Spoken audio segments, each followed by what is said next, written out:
So a very good morning to one and all. With the blessings of Honorable Founder President Sir, Honorable Chancellor Sir, Honorable Vice Chancellor Ma'am, on behalf of Amity Institute of Molecular Medicine, Stem Cell Research, Amity University, Uttar Pradesh, Noida, and MACFAST Institute, Kerala, I, Dr. Dhruv Kumar, Professor at Amity Institute of Molecular Medicine and Stem Cell Research, welcome you all in this one-day FDP program on artificial intelligence, opportunities in COVID-19 drug development and disease management. In today's FDP program, we have a renowned scientist from India as well as from abroad who will be sharing their research, views, and thoughts in this platform. Dr. Anup Kumar from Chitra Trumul Institute of Medical Sciences, Dr. Prachi Srivastava from Amity University, Lucknow, Dr. Sailendra Sthana from THSTI, Faridabad. We have Dr. Kamal Rawal from Amity University, Noida, Dr. Samir Kader, AstraZeneca, New York, USA. We have a panel members in this FDP, Professor Dr. Rajiv Janardhan, Director and Head of Amity Institute of Public Health,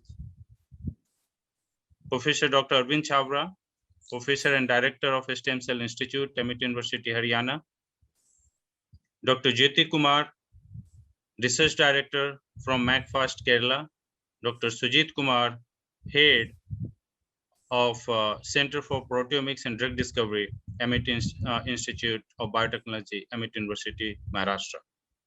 Dr. Teddy Jacob, Associate Professor, MCA Department, MACFAST Institute, Kerala. Dr. M.S. Samal, Director, MCA Department, MACFAST Institute, Kerala. Dr. Sandeepan Chakravarti, Assistant Professor, Amity University, Kolkata.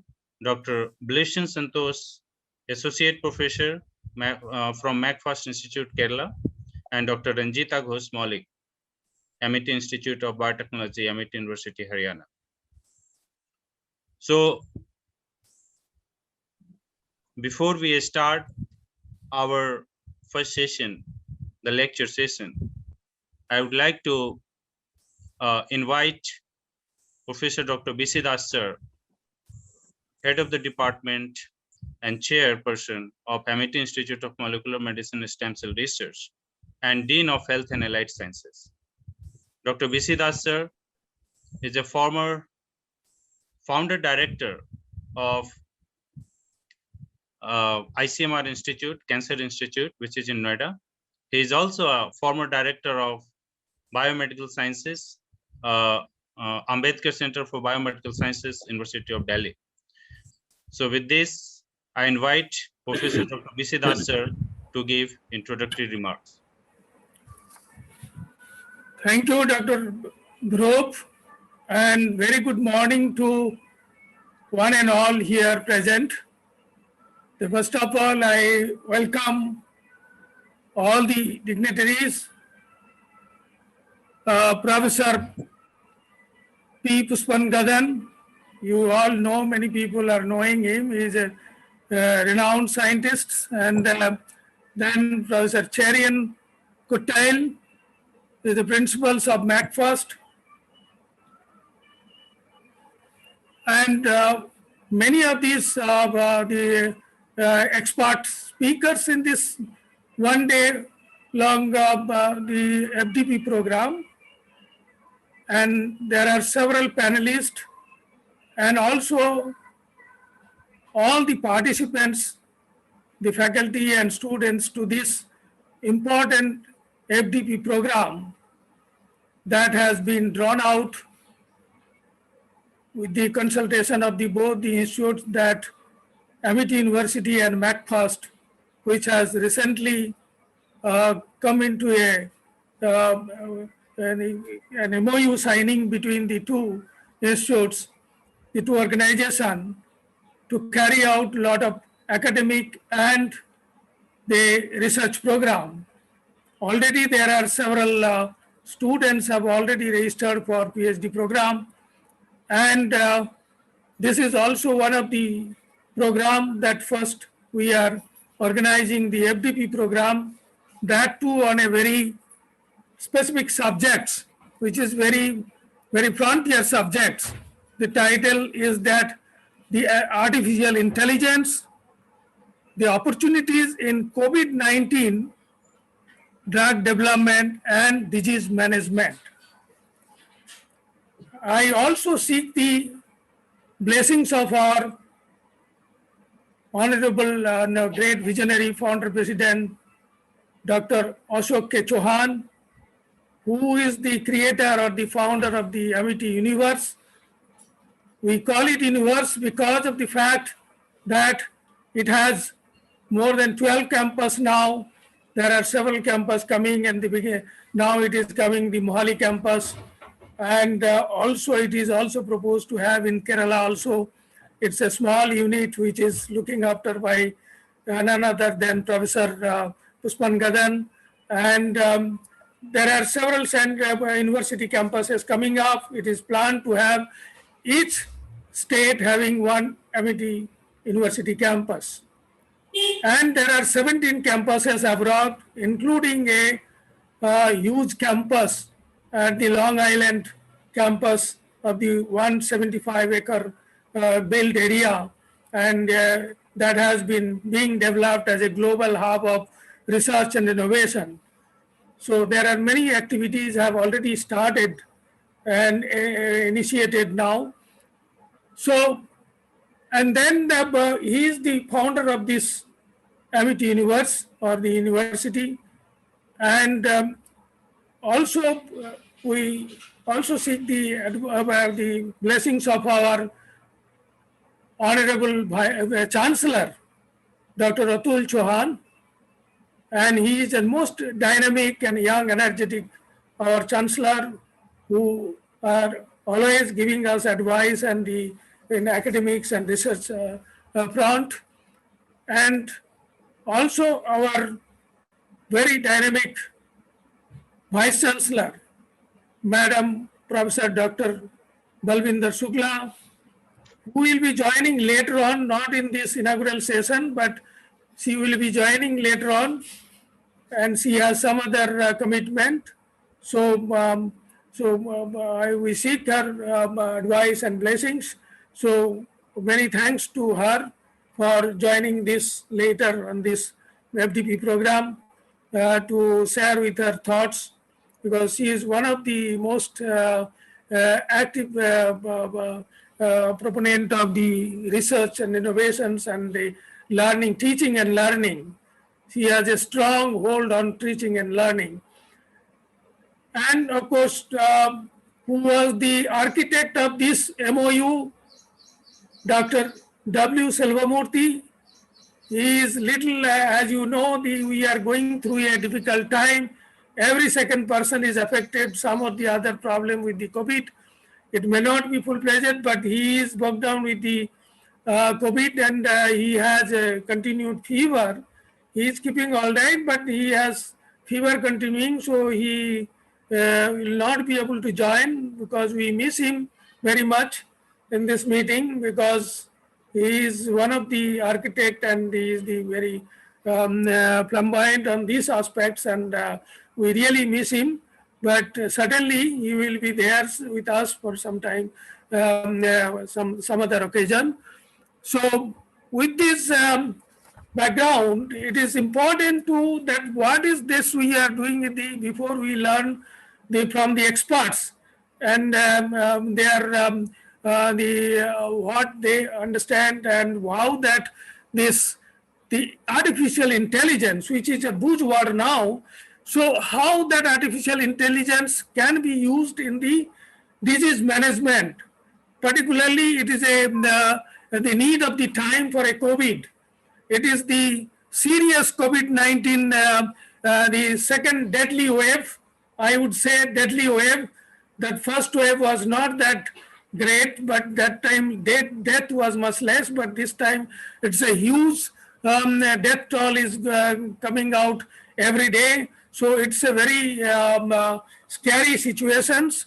And as you can understand that many are not been able to attend, and some are also one of our the panelist, Dr. Jyotish Kumar, is also attending from the hospital, but he is in a very good conditions. So, so this is, you can realize how important, how timely this discussion is, that how artificial intelligence can help us to all aspects of the treatment. So, in this sense, because it is important to realize, I would like to take this opportunity to express, because of the fact that I being a virologist, so this is what is going on is that this at this moment many people are depending on the vaccines. There are many vaccines are there all over the world, but in India we have two vaccines, Covishield and Covaxin. But Covaxin is a attenuated or the inactivated virus, total virus, whereas Covishield is on the protein, against the protein. But then the question is that whatever may be the vaccine, they are immunogenic, but then these are on the traditional or the very typical COVID coronavirus SARS-CoV-2 and the genome sequence. According to that is the virus vaccine is on that basis. But as you know, there are several mutant varieties have come into the existence. In that case, the vaccine is, I would say, ineffective. And there are proofs, there are several people have taken 1 doses, 2 doses months back or 2 months back, but they are being infected. But that is not unexpected because of the fact that the virus is mutant. So it cannot be protected. Maybe some cross protection may be there, but there cannot be protected because it is on the different type of virus types. So it's a mutant type. It cannot be protected. That's why it is very aggressive. And also detection. It is maybe your RT-PCR or the antigen, rapid antigen. But if you don't have the specific antigen on that or the specific primer on that mutant type, then only you can detect. That's why many of the times now that many are coming negative, but they have the COVID symptom. So it is because of these reasons it is not being detected. So these things, on this background, it is important that we have an urgent need for a precision decision making, and there should be a technology which can handle this virus effects and avoid the spread of this virus.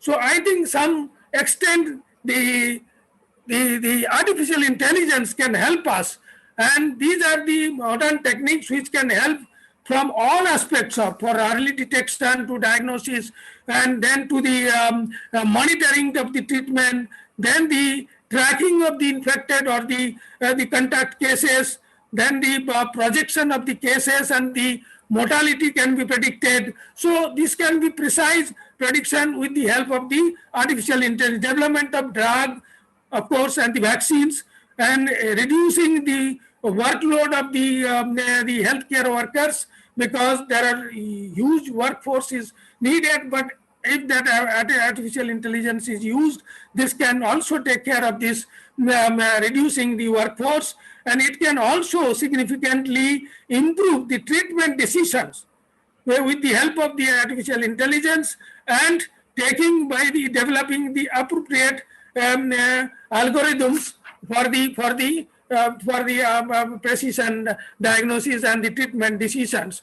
So there are, I would not say much of this, the speakers. He has already introduced by Dr. Dhruv. There are Samir Khader, who is from the scientific scientist, senior scientist and a PI of the AstraZeneca in New York, whose company, that company is associated with development of the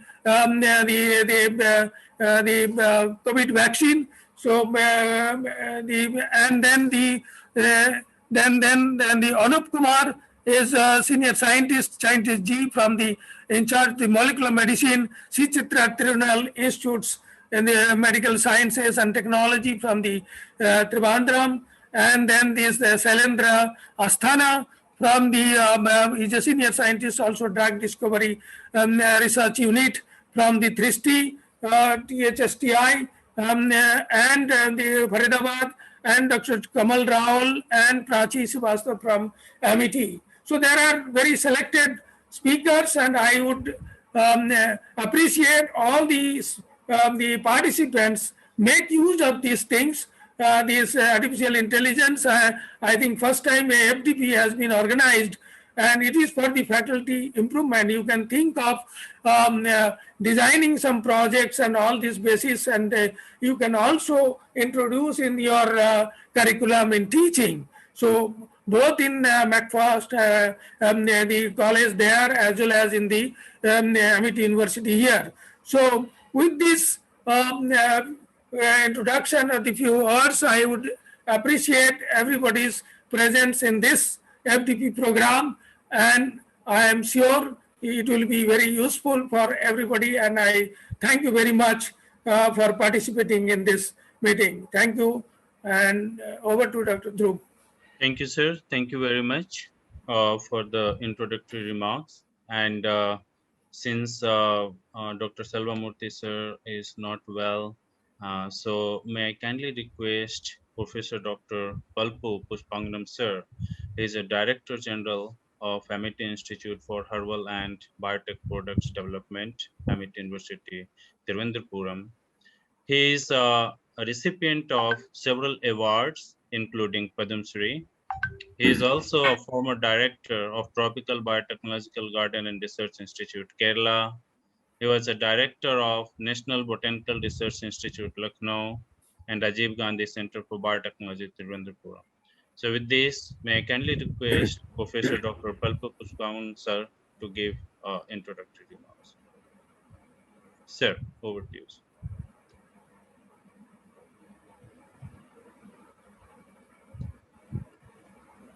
Sir, kindly unmute your mic. Yes. Honorable Founder President, Honorable Vice Chancellors, Honorable members, and Dr. Das, Dr. Saryan Kotail Makwas, and all others participants who are come for the Artificial Intelligence Opportunities COVID-19 Diagnostic Disease Management Program. In this program, I am unable to speak because my throat is not bad. That is not very good due to COVID reasons. But over the past decade, the artificial intelligence-based models have revolutionized that drug discovery in general. In recent application of artificial intelligence, COVID-19 include the virtual screening of both proposed drug candidate and chemical synthesis for this drug goal have rapidly predict the exploit unprecedented biological capacity on discovery. Application of artificial intelligence in COVID-19 and unprecedented pace of efforts of COVID-19 pandemic situation is generate a big data, artificial intelligence in the various offshoots of several disease-related patterns all can play a vital role in finding a cure against COVID-19.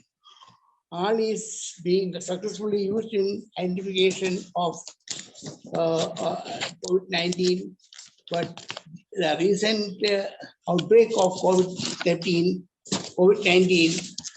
the country is very bad. COVID-19 pandemic is taking colossal toll of human sufferings and lives. Significant amount of new scientific research and data sharing is underway due to the pandemic, which is rapidly spreading. There is now growing amount of coordination, later detail for the pandemic, driving new approaches, right recovery, vaccine development, and public awareness. It can be used to mine unavailable in new areas. The artificial intelligence technologies like deep learning can help careless or causes by helping perfect dissemination of our drug reported technique whereby existing drugs can be used to treat emerging challenging diseases, including COVID-19. That is a promising approach because my thought is not very good, so it is not bad. Outbreak is Covaxin for the two we have.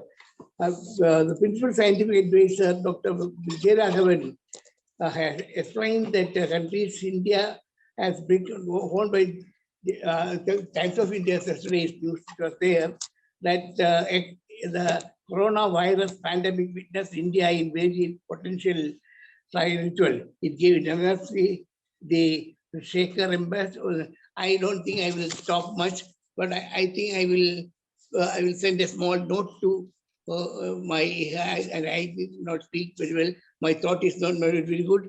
Thank you very much for giving me the opportunity. Thank you all the Honorable Founder President and all the Vice Chancellors and everybody in this.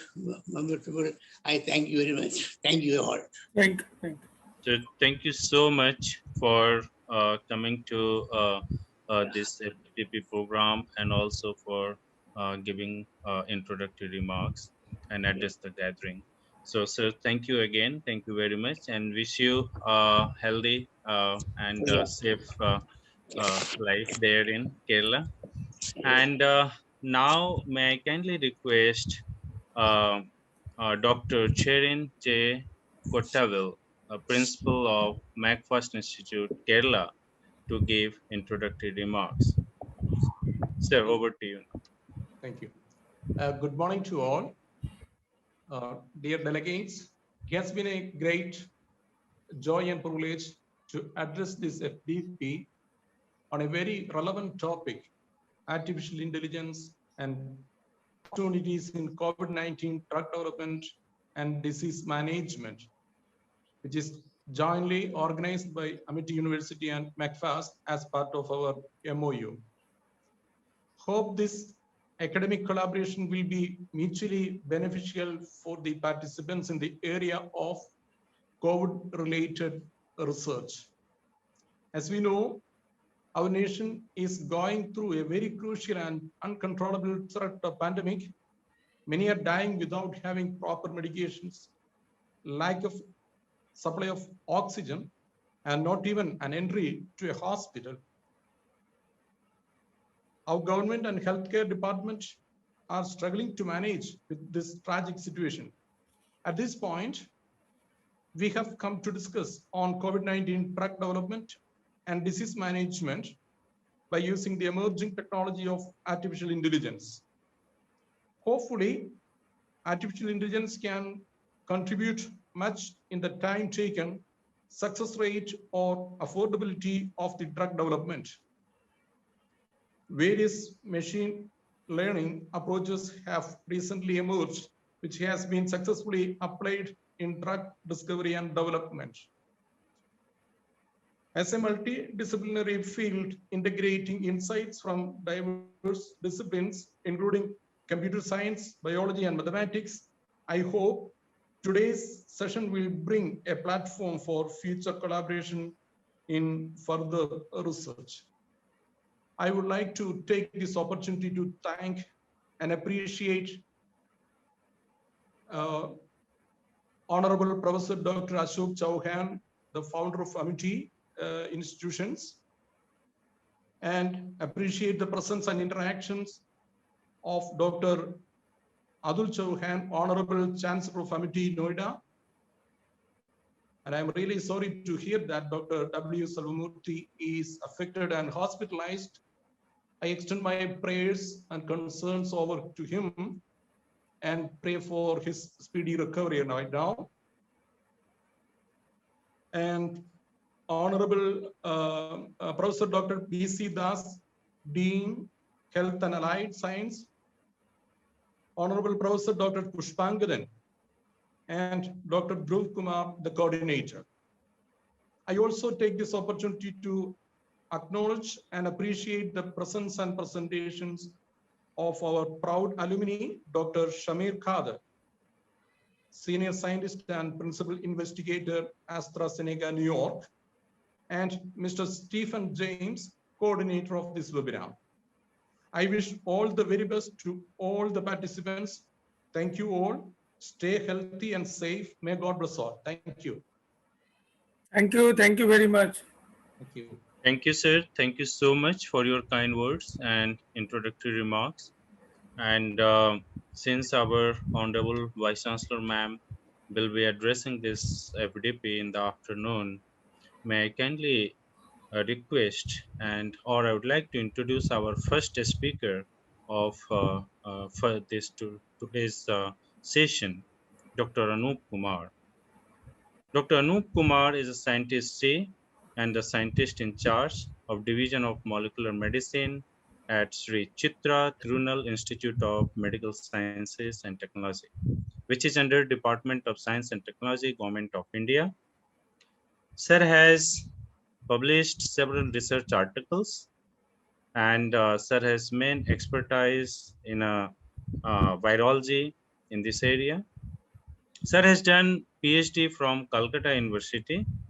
Since last 35 years, sir is working in the development of drug or in the molecular medicine area.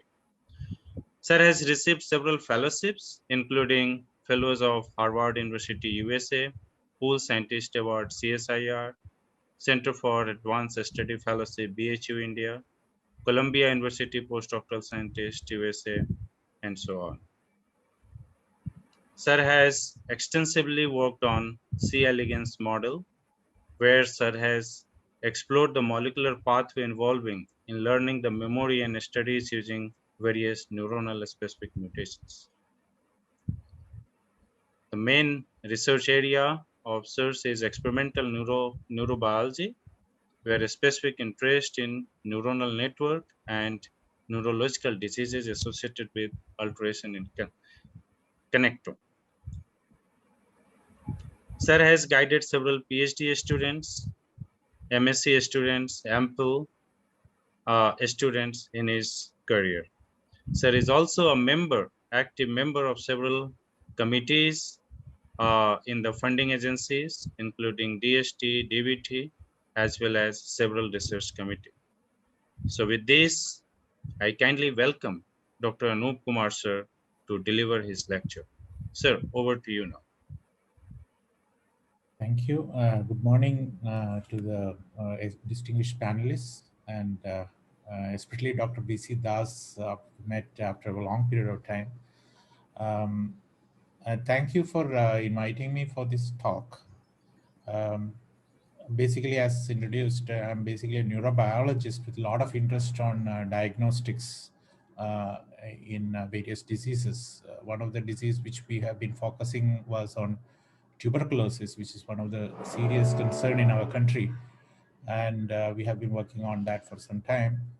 Plus, we are also working on human papillomavirus detection pathways and all. So before this COVID came, we also started working on COVID. So I'll tell the story about that. Let me try to share my slides.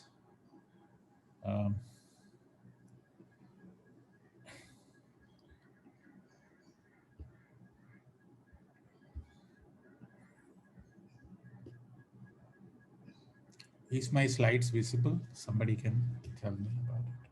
Yes, sir. It's visible. Okay, thank you.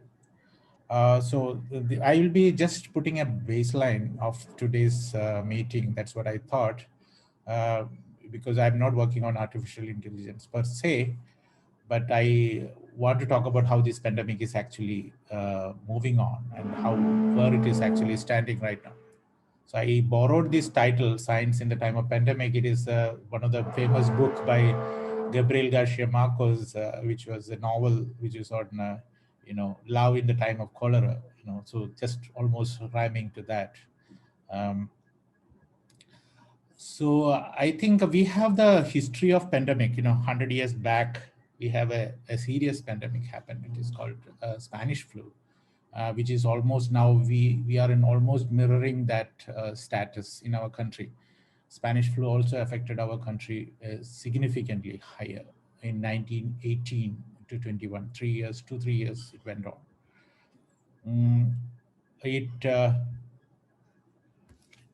Sorry.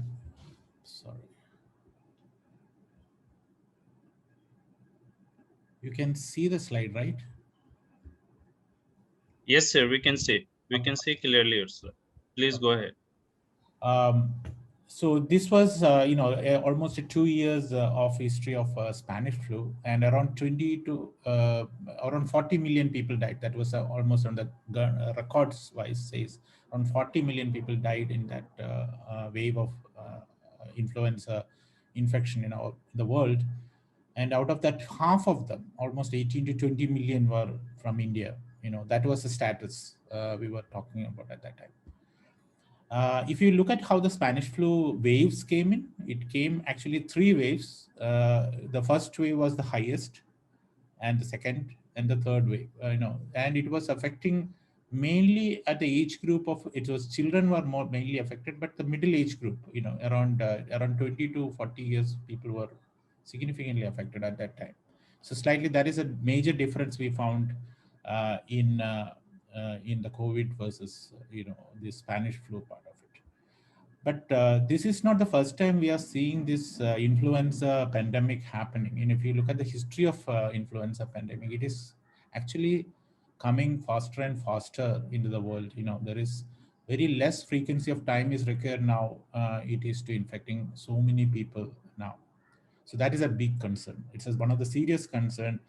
So far in last 10-15 years, there was a discussion that influenza pandemic is going to infect in the world population. There was a lot of concerns were there. Even many of the WHO documentations were talking about an imminent threat of an influenza pandemic.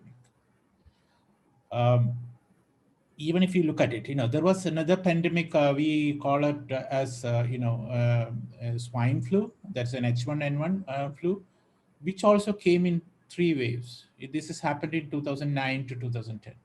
That the major waves came in the world, and we got it a little bit later in India.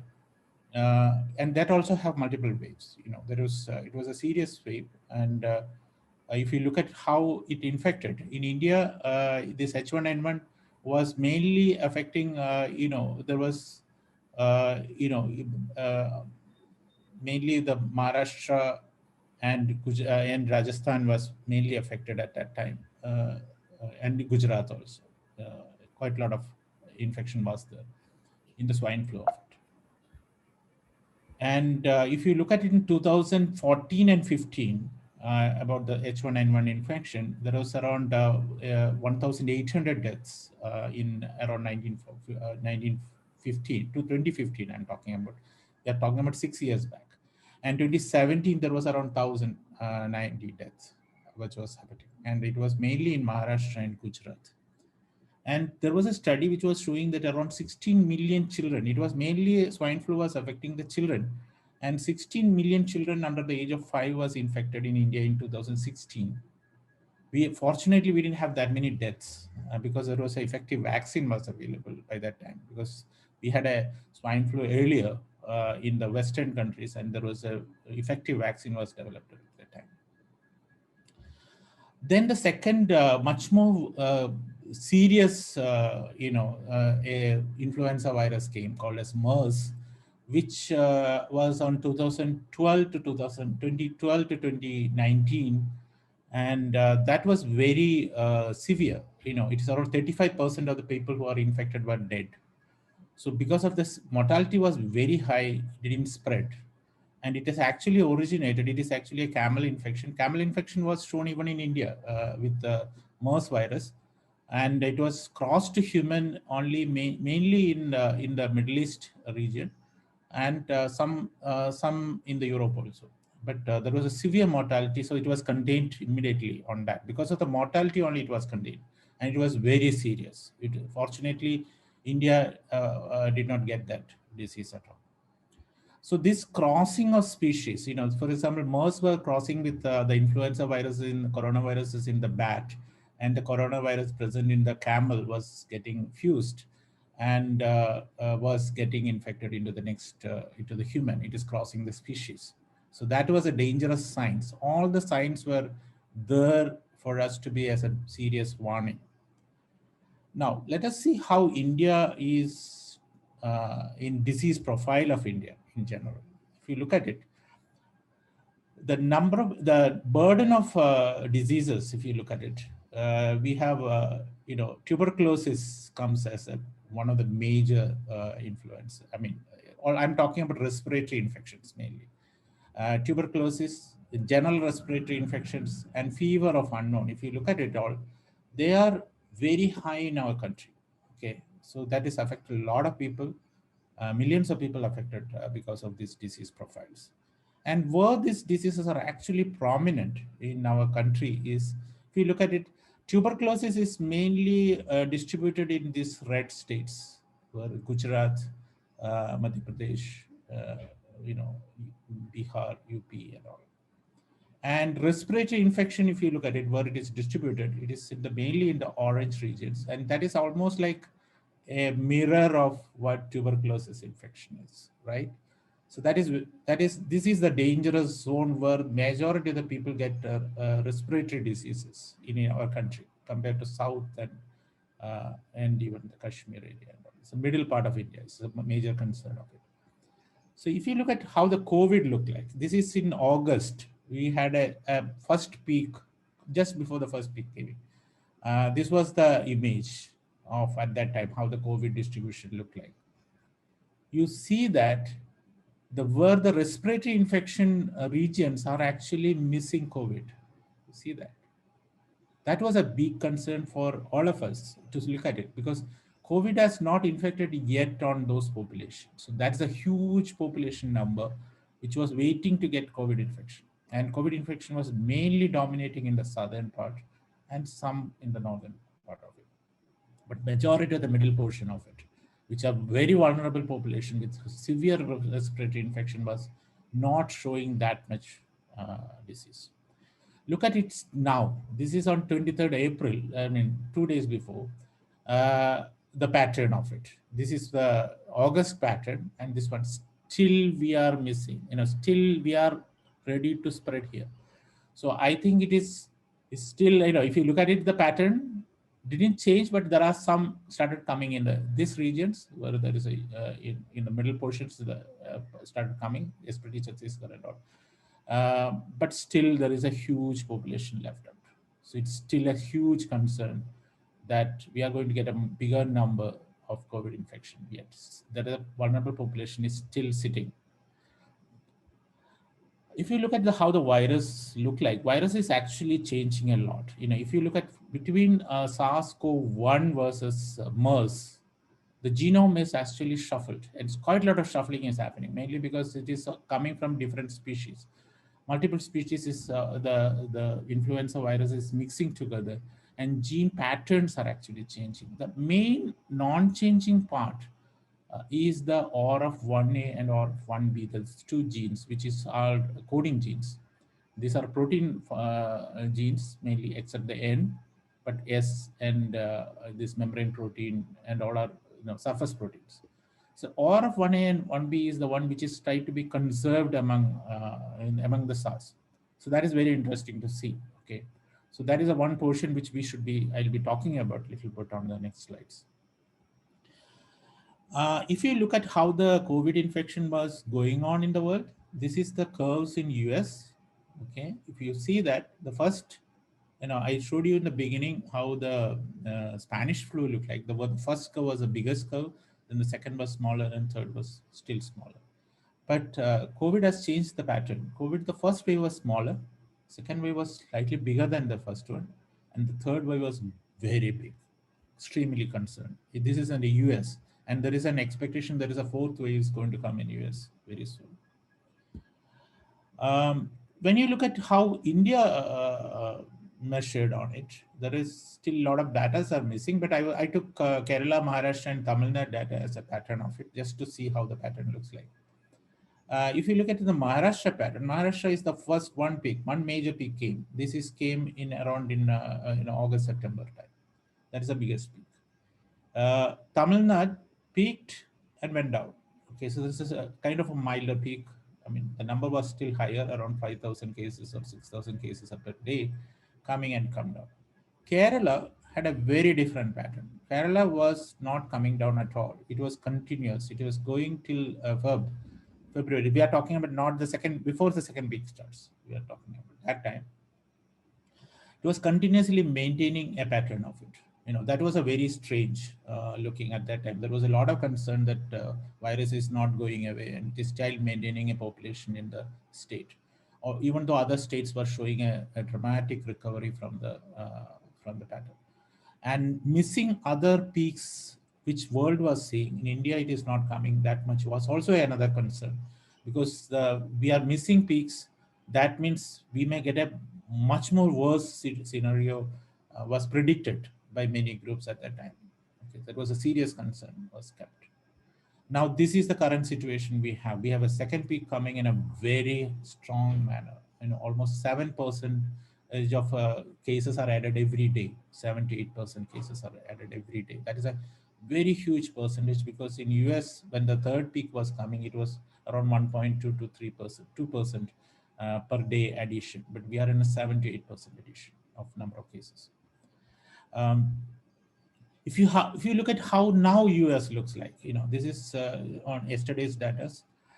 If you look at how the peak and how many people are getting infected, if you look at it, when the first peak came and the second peak came, but when the second peak did not come to the bottom, it actually stayed where the first peak's height was. You can see that. And the third peak came, and third peak which went down, and it is maintaining the peak height of the second peak. This is a serious concern. It is a serious concern. We are talking about around 40,000 cases every day in US still infected every day. Even the mortality is slightly low, but infection rates are still maintained to the peak height of the second. So that is a serious concern that virus is not going anywhere. Even though they are vaccinating, controlling, the number of infections are still maintaining in a higher levels. This is the case in Italy. If you look at it, how Italy is faring. Italy is not, it is almost like a Kerala kind of pattern, which is continuously maintaining a higher number of infections in the state, in the country. And you look at France, continuously maintaining a large number of infections, around 25,000. France is the worst hit area because there is 25%, almost 20% of the mortality rate happens in France among the infected. That's a very huge number as a country-wise, if you look at it. Which are the countries faring better if you look at it? Israel, for example. Israel is really controlled. It is actually bottomed down. That is very good to see that, because this is the country where there's a maximum vaccination is happening. And vaccination looks like working because Israel is really controlling this pandemic in very strong way. We don't know whether there is a second peak or next peak is coming or not, but still the graph looks really impressive. It is regulating the COVID infection. The same thing is happening in UK also. UK had a very strong peak, and now look at the way they are controlling it. They had a 3 months close down. 3 months close down has actually helped the curve to come down very strongly to the bottoming up. So that is, and they also have a very good vaccination program. So these two might have helped a lot in controlling this. So we have to learn a lot from how the other countries who are actually controlling it and how it is able to maintain this system. Now, when you look at the genome, this is a very interesting paper. This came in July. I mean, it's kind of warning paper. I was looking at, I'm reading it, multiple times, and I said so that, there are indications that something is going to go wrong everywhere. If you look at where the virus is actually changing, okay. If you look at this is in July data, so that must be the early mutation profiles of the virus. Majority of the mutations, this is the region where the maximum mutations are happening every country, right? So that is happening in RF1P and S gene. These two genes are the one which is maximum changing in the virus. There are other random, but these two genes are dramatically modifying in the virus with around 75% frequency of mutations. That's huge. So there are this group has grouped into 3 different variants of this virus. So if you look at this green band, green is happening in China, that is the original virus, and India is also fell into that green boundaries of it. But if you look at it, we also had a unique mutations happening in ORF1, A and B, plus we are also happening, there are other few genes are also changing in our population. Okay, there was indications on that.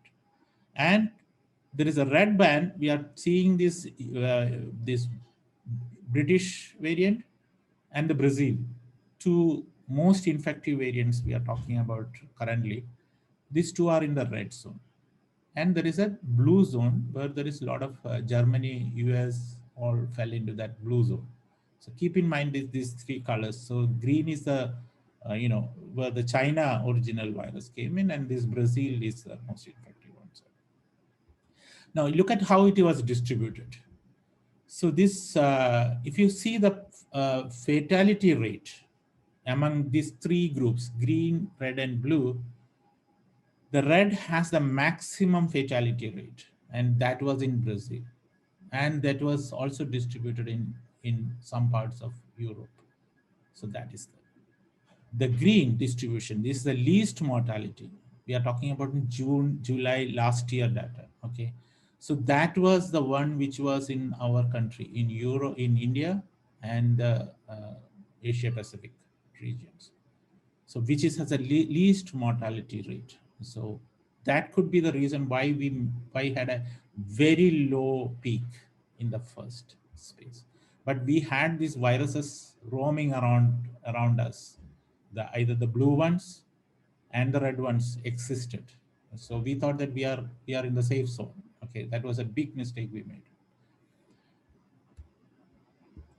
We also had an additional factor from the same paper. If you look at it, those countries which taken BCG and those countries which did not take BCG vaccination. So that is an interesting concept which was looked at. If you look at it, the fatality rate in the BCG origin group was among the BCG group, fatality was very low compared to BCG, non-BCG taking countries. They have a higher fatality rate according to statistics at least. But there are odd guys. There are some countries which is going above. Who are they? Brazil, Hungary. These countries who are taking BCG, but still their mortality rate was very, very high. And the mutation rates, that is especially in the S gene, there is one amino acid mutations were also, even though they are taking BCG, it was very high. Okay, so that is interesting to see that. But India was here. We have a low mutation rate in the S gene. Frequency of variations were very low. Fatality rate was less than 5%. We were around 2 to 3% at that time. Non-BCG taking countries, this mutation, S gene mutations are very high. Okay, it's around 50 to 60% higher. And there is a varying percentage of fatality. There was no correlation that much. And if you look case per million in population also, BCG taking countries were very low in cases, but there are exceptions. So there are indications. This is not for sure. We may get it. There are changes happening in it, and Brazil was the ideal case on that. And maybe these two factors. We had a low variant, and we had a BCG taking population, which would have been prevented us from the first wave. And that has changed a lot. Okay. So I'll just say a little bit about what we did it on in our part in COVID research was, there was one of the most critical in the beginning of COVID infection. There was a real demand for different kits in the market. Especially there was because all the countries were getting affected. There are kits missing in even an RNA isolation, which was very terrible to look at it. In every molecular biology labs have an RNA isolation protocol happens, and it should not be a limitation for the country to have an RNA isolation kits missing and all. So what we did was we had a lab protocol which was patented at that time, far before, in almost 5 years before patent, we had it, and a magnetic nanoparticle-based RNA isolation protocol, and which we immediately changed into a commercialized product with an ICMR approval. And this is already in the market currently from our lab. Another thing what we thought is that we should do a diagnosis. Can we diagnose this COVID faster? I'm talking about the beginning. We are talking about April, May last year. Okay, so we were trying to look at it. Can we have a diagnostic system fast way of diagnosis? So ICMR did not have or even the countries in majority of the countries have no idea what kind of tools should be used and all. PCR has been considered as the best, but everybody was looking for alternate protocols too. So we were also looking at alternate protocols. PCR has been considered as an excellent tool for all this RNA-based viral diagnosis, because it has a very high sensitivity in detection. We can do multiple genes in single tube reactions, and the PCR is a excellent experimental protocol. Has been well standardized. You have so many ways you can manipulate this protocol, and you can standardize it faster. But it has a lot of cons. First of all, it is very expensive because equipments are expensive. Kits has to be imported. Many enzymes are not available in our country. And at that time, in the beginning of it, there is very few labs have RT-PCR based machines available, because many of the hospitals never heard about an RT-PCR system. That scenario has changed now because we have so many RT-PCR machines available in the country.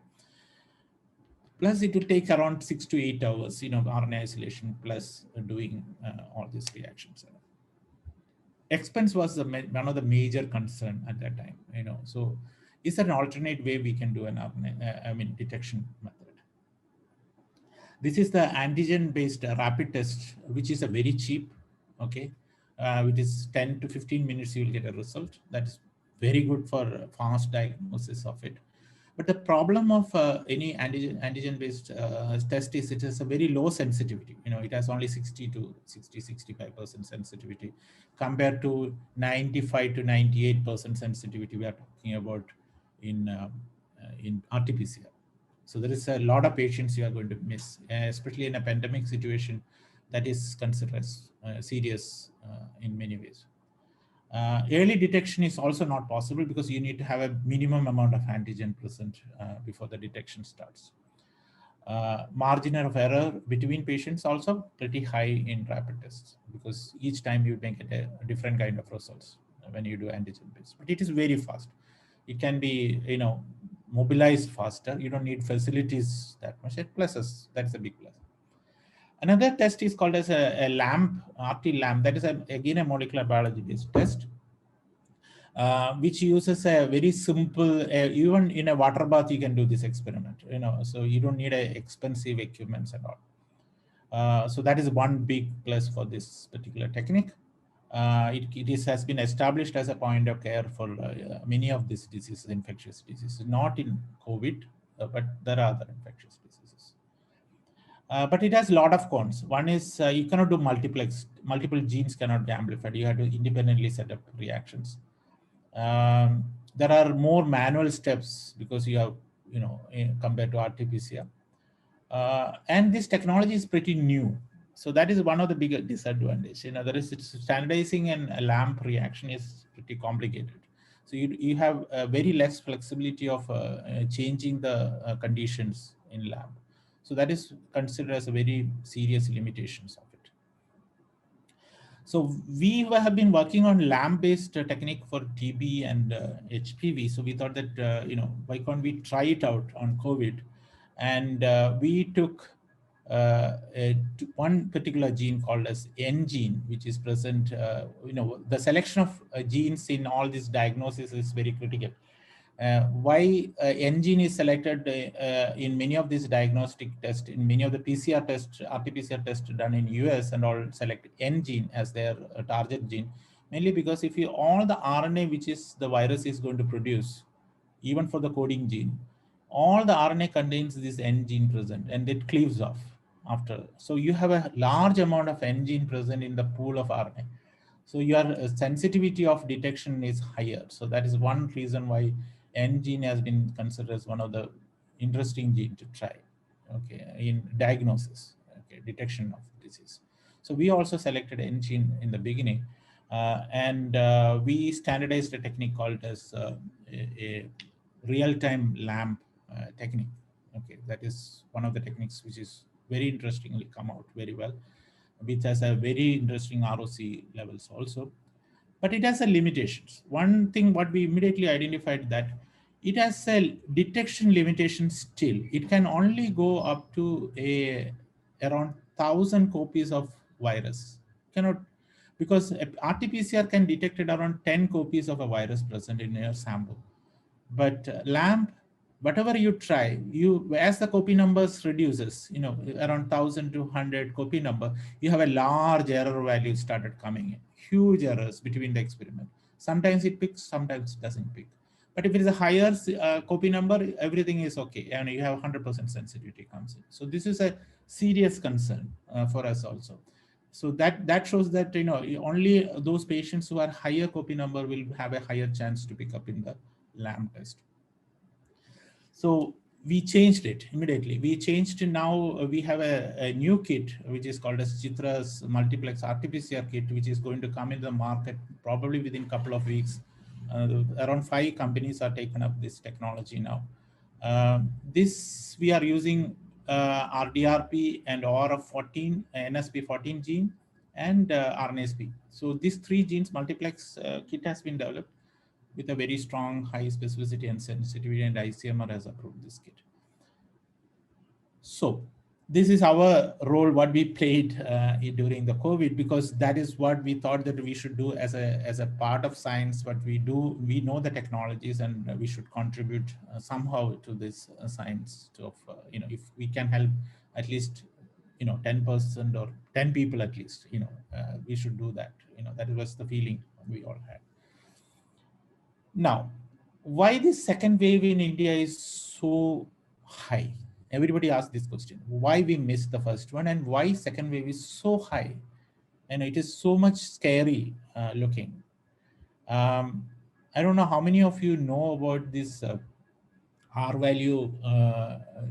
Those who are in the public health will definitely know about it. The virus has a reproductive rate, so people look at these calculations of R values and see how much is the reproductive rate of a virus.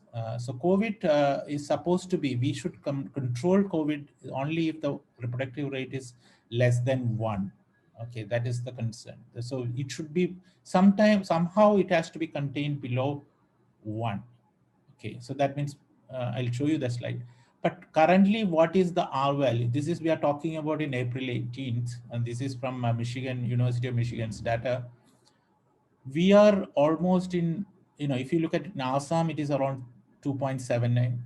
Okay, UP it is 2. So we are in the majority of the states are in the number of the reproductive rate is 2 for the virus. How these reproductive rates looks like. This is how the reproductive rates has to be. Okay, if it is 0.5, for example, it says that one person only give, 2 people will give to another 1 person. So that will be a number reduction will happen as the infection rates will come down as the R value is lower and lower. And if R value cross 1, you see how the graph goes down. Graph immediately started having a curve upwards. That means each person is going to give to more people. Okay, so when we talk about 2 is the R value now, you're talking about 2 people are giving to another 4, so this is an exponential we are talking about. 4 will give to 8, 8 will give to 16. That's an exponential system. That is scary. If this is the number which we are following, if we are not controlling, and if we are following a value of 2, we are talking about by next month, middle of May, we are talking about 10 lakh cases a day, around 10 lakh cases a day. It's scary numbers we are talking about, and around 5,000 deaths. This is the numbers which are projected unless we control this reproductive rate. How do we control reproductive rate? Is only by reducing the contacts. We have to isolate ourselves.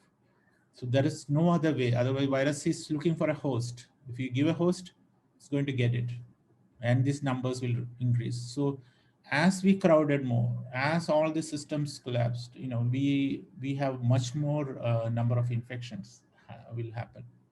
That's a very scary situations we are talking about. Almost we are in the edge of a hurricane. And that's what I feel. I mean, if we don't do it faster, there is going to be a huge system. We have to control the population, I mean, the contacts, plus vaccination program. Huge vaccination drive, we have to do it immediately. So if you look at the vaccination part of it, that's the best part we got it. That the best thing which happened into this world this time, in this compared to Spanish flu versus COVID-19, is the vaccination came faster. We have one of the best vaccines in a very within a year's time. Otherwise, usually vaccine programs goes for 10 to 15 years. This is the normal way the vaccination drives goes. You have first a clinical trial, then goes on to the phase 1, phase 2, phase 3, and a long duration of vaccination studies. This is mainly to see what are the adverse events and all. Many of the vaccines have this autoimmune disease generations and all. So it is very concerned. Vaccines, one of the major concern is that will it generate autoimmune diseases and all. So that has to be verified. That is one of the main problem of your swine flu was that is why it is in US swine flu vaccine was stopped, mainly because the Guillain-Barré syndrome population has been shown in many of the people who are taking the vaccine. Guillain-Barré syndrome is an autoimmune disease which is affecting your nervous system. But it has been later on found that it is random. It has nothing to do with the vaccination that much. But concerns comes in. Just same concerns we have in our current vaccines also. There are clotting formations and all. Because of this, those are random populations can have such of variations happening on that. If you look at the vaccine profile of people who are, the companies which is coming out the vaccine, it looks great. There are almost 15 to 16 companies who are developing various levels of vaccine. RNA vaccine is the first time, in a human trial as such it is happening. Pfizer and Moderna as excellent RNA-based vaccines. And Pfizer seems to be working pretty well. I mean, if you look, Israel data is the best data. That is the case, then Pfizer scores a lot because that is a country which was mainly focusing on Pfizer as their vaccination part of it. In US also, Pfizer and Moderna is the major vaccine in the country. So they also seems to be controlling. Their mortality rate is dramatically reducing it. But there is a vaccine hesitancy in that country too. So those changes, but I think the only option to get out of this is vaccinate and isolate ourselves till this virus is either it mutate itself and disappear, because that's how if you look at it, how Spanish flu finally disappeared is it killed a lot of people. People died a lot. So we should not allow that. That is one way of stopping it, because all the majority of the hosts are dead, then virus has to disappear somehow. But that's not the science we are doing right now, because this pandemic, we have been trying to attack in many ways. And I feel that we should have a 2-step ahead of this virus. Then only we have a chance. Otherwise, we will be in a losing battle.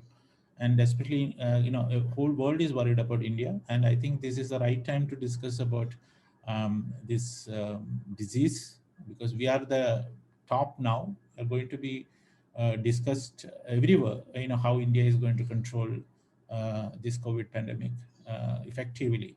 So that is where, as a scientific part of us, we can all discuss and figure it out. There are possible pathways on that, including artificial intelligence ideas can generate out new ways of controlling the system.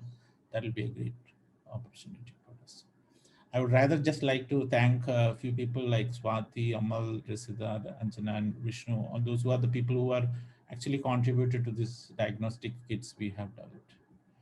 Thank you very much for patient listening.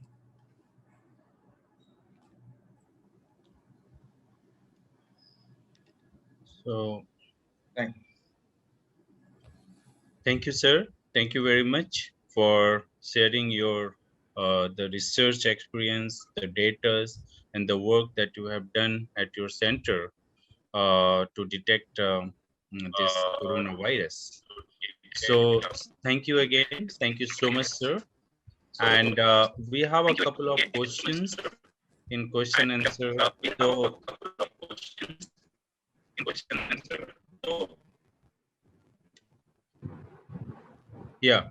So the first question is, why is that viruses of last three pandemic of the world is mostly affecting respiratory system of humans? So that question came from Pooja Tripathi.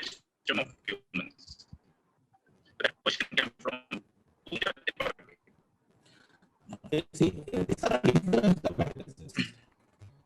Influenza viruses mainly affect influenza virus is the one of the viruses. It's the most evolving viruses among all. And it's so easy to infect. No, it's not clear. It's a voice is breaking down. It's not clear. It's a voice is breaking down. No, it's not right. Dr. Anup sir, what you can do, sir? I will reconnect. Still, sir, your voice is not clear. Still, sir, your voice is not clear.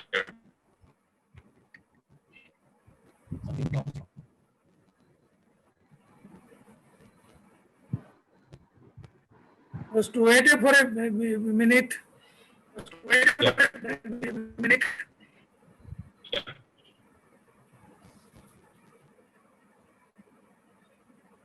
Call him on phone. Yes, I'm calling actually. So he's not picking up. He's not picking up. Yes, yes. But he's here. He's joined. Okay. So, Stephen, could you please go ahead and ask questions? Yes, sir. Anup sir, you there? Question answer. Yeah. Yes, sir. Oh, he is still powering. After completion of the talk.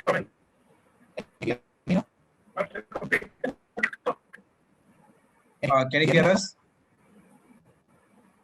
Come you close the phone, otherwise you will stop now questioning answer and then come at a later stage. Stop now questioning answer and then. No, it's not going. It's getting problem. Anup sir, there is a problem with the network connection, so that we can move on. So that So can we you hear can us? move the speaker and we can come with the question hour later. Okay. Thank you, sir. Thank you for your patience. Thank you for your talk. Dr. Anup Kumar, please be with us so that maybe after second talk we can have the question hour. Okay. So, thank you, sir. Thanks again, Anup sir. So now your question will be taken in the question answer and panel discussion session. So the participants, those who have asked questions, your questions will be answered at the end of this session in the panel discussion. So now we are moving towards the second lecture. And so second speaker, we have Dr. Prachi Srivastava. She is a faculty at Amity Institute of Biotechnology, Amity University, Uttar Pradesh, Noida. She will be talking about artificial intelligence in prediction of pathogenic virulence and future mutational strategies of coronavirus. She has completed her PhD from University of Lucknow. She has published more than 75 research articles.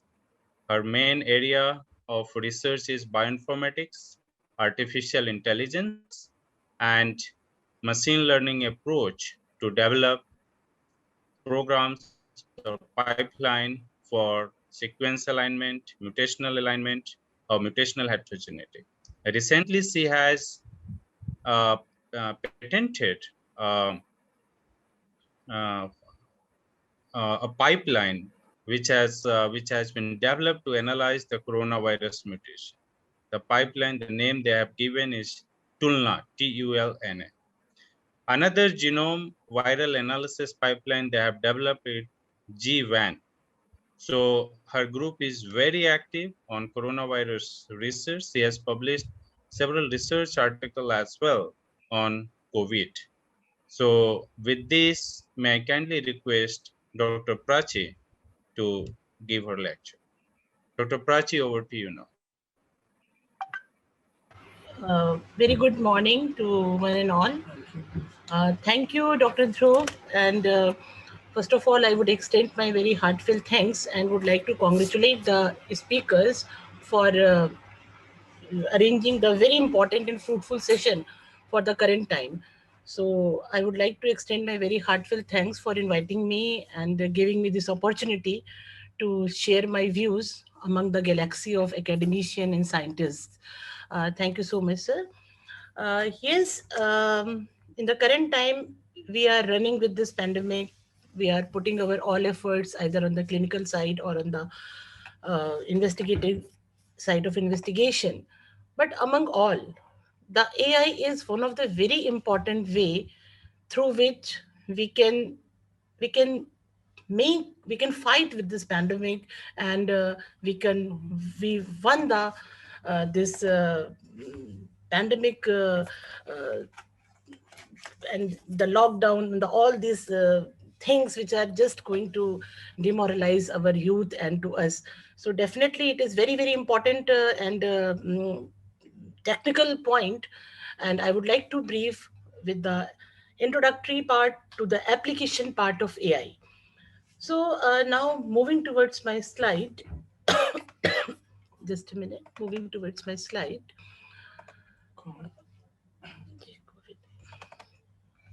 All of us are facing the situation of all of us are using Arogya Setu, Sanjeevani. So these all are the major application which are where AI is being used. And as Dr. Dhruv has introduced that recently we have developed a pipeline by the name of G1 Genome Viral Assembly Analysis. That in that we have also put certain kind of AI data trainings through which we can analyze the any genome of viral genome of Coronaridae family. So that we will discuss later on. So now coming to the topic that artificial intelligence in prediction of pathogenic virulence and future mutational strategies of coronavirus. Because this is the time we have to think for our future. Presently, we all of us are facing this situation. So this is the time we must think that how we can protect, how America are running ahead, that how they have used this AI. So that this is the introductory part. I don't need too much because everybody is now aware that it is the single stranded RNA positive sense virus, and this is of the 7th generation of coronavirus family. The main thing is that might be known to everybody that other viruses have a single protein spike for attachment, human cell. While COVID-19 coronavirus family has 10 to 12 proteins, 10 to 12 proteins, which makes it easier for the virus to attach itself to the AC2 receptor. So the severities of attachment is also very high. So definitely it creates much irritations, much pathogenicity in our system. Definitely it has, definitely it has 4 main structural proteins, including spike glycoproteins, small envelope proteins, membrane proteins, and many of the nucleocapsid proteins. So this is the way that how it is mutating itself, how it sequences. Now, recently in Maharashtra, triple mutant is being noticed. So that is the main challenge for us to know what could be its next step. कहते हैं ना कि अगर हमको शत्रु का अगला वार पता हो तो हम अपने आप को अच्छे से तैयार कर सकते हैं, है ना? तो ये ऐसा शत्रु है which is going to change itself. So that is the beauty of AI, that it can make us well equipped to fight against its next war. So a comprehension of how these viruses proteins interact with the host cell, survival, reproduction is essential for all kind of drug exploitations. More than millions of people are affected, that news are daily covering, so I'm not need to give this data. I'm directly coming to the artificial intelligence. Uh, Basically, the study of computer systems that attempt to model and apply the intelligence of human mind. Because everywhere human cannot do work. Like, this is such an infectious disease, all of us are seeing that how robotic techniques are helping, how these things are going to help with the patients. So this is the need to generate some new computer systems, some new model systems with the application of human intelligence by using the artificial neural networking, different Bayesian algorithms, fuzzy logics that could be applied, and we can generate a good systems. So definitely it is a branch of computer science dealing with the simulation of intelligence, behavior computers, and all. The capability of a machine to just to imitate intelligent human behavior. This is a really, it is tough, but it is so much helpful for all of us. A person can think like us. All of us are using their smartphones. All of us are using the typing on Google. What if you say Siri, do this? Again, it is an artificial intelligence. If you type happy, birthday comes automatically. That is again an artificial intelligence. That data is being set in that manner that it can predict that what could be our next. Sometimes prediction could be wrong also, but most of the time our predictions are comparatively much higher and positive. So if we go for the components of AI, basically, there are three types of machine learning algorithms that could be applied for generation or for developing any model system. Uh, all of us are using the homology modeling. Most of the bioinformaticians in this platform, including me, are using the homology modeling, prediction of 3D structures. Here also in the good softwares, AI is being implemented. So what could be the next folding of that amino acid? If it is acidic, if it is hydrophilic, what it could be the site? It should be on the alpha helix, it should be on the beta sheets. So exactly in this manner, the predictions or the algorithms can be divided into three types: unsupervised, supervised, and reinforcement learning. Unsupervised means when our model or when our machine has ability to find pattern by itself. Pattern is being generated by the ab initio method by itself.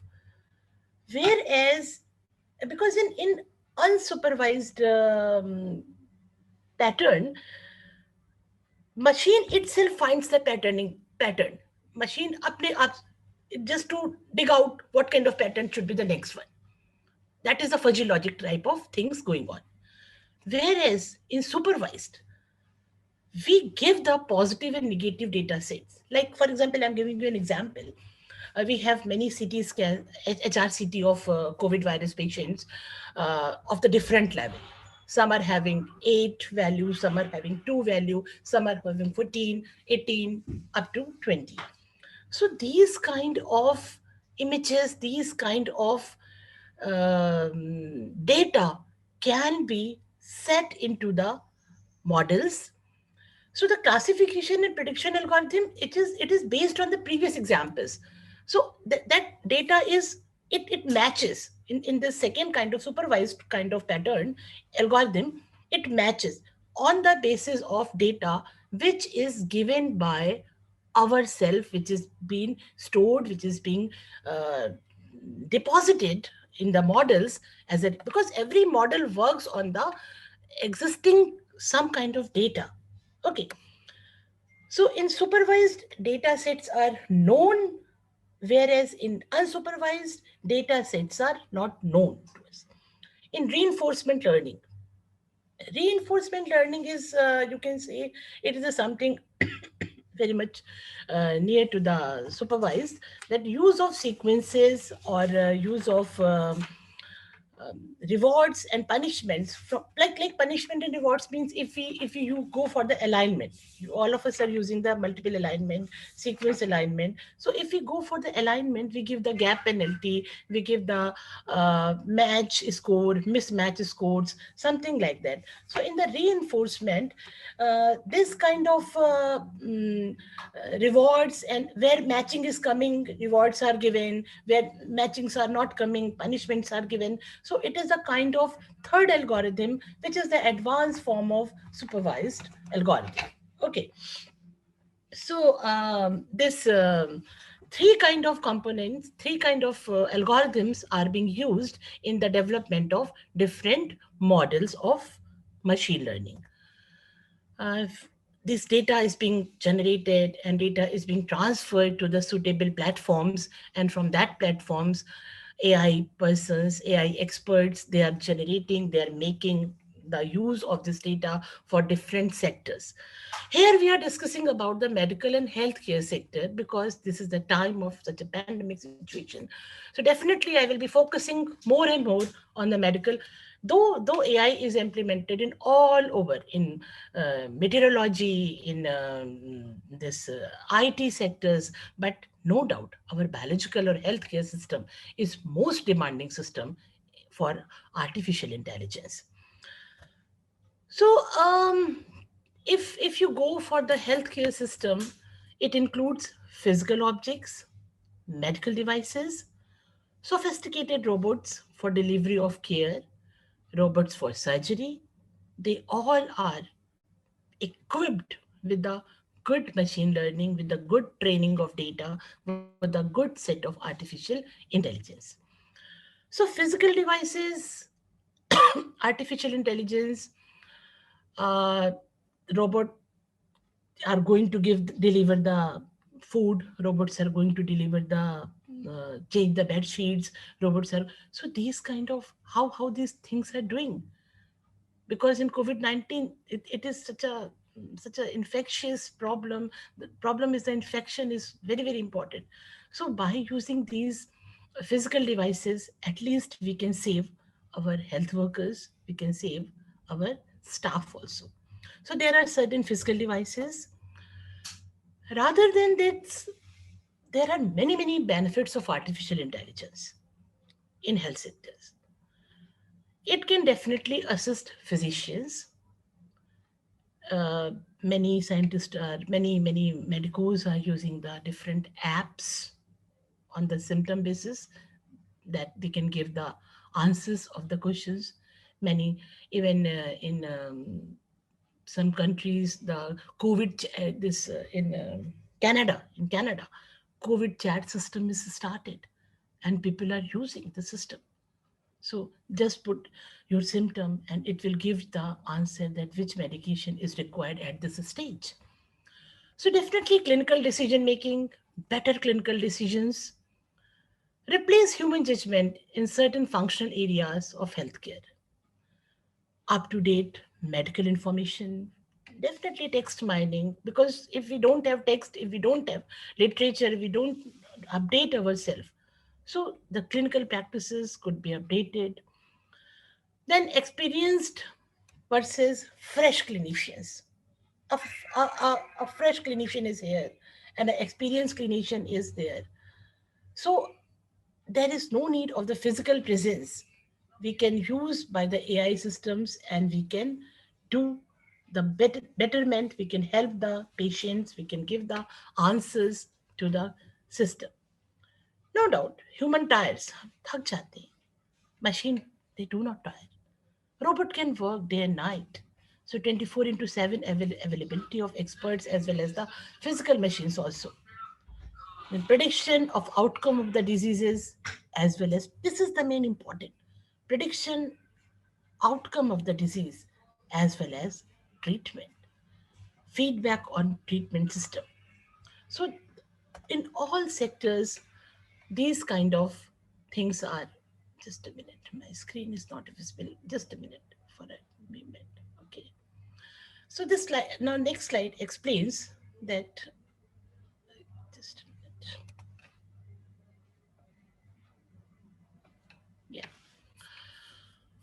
how the artificial intelligence can be used in infectious diseases like SARS-CoV. People are collecting the data, demographic data, throughout the world, making the epidemiological data sets, clinical data sets.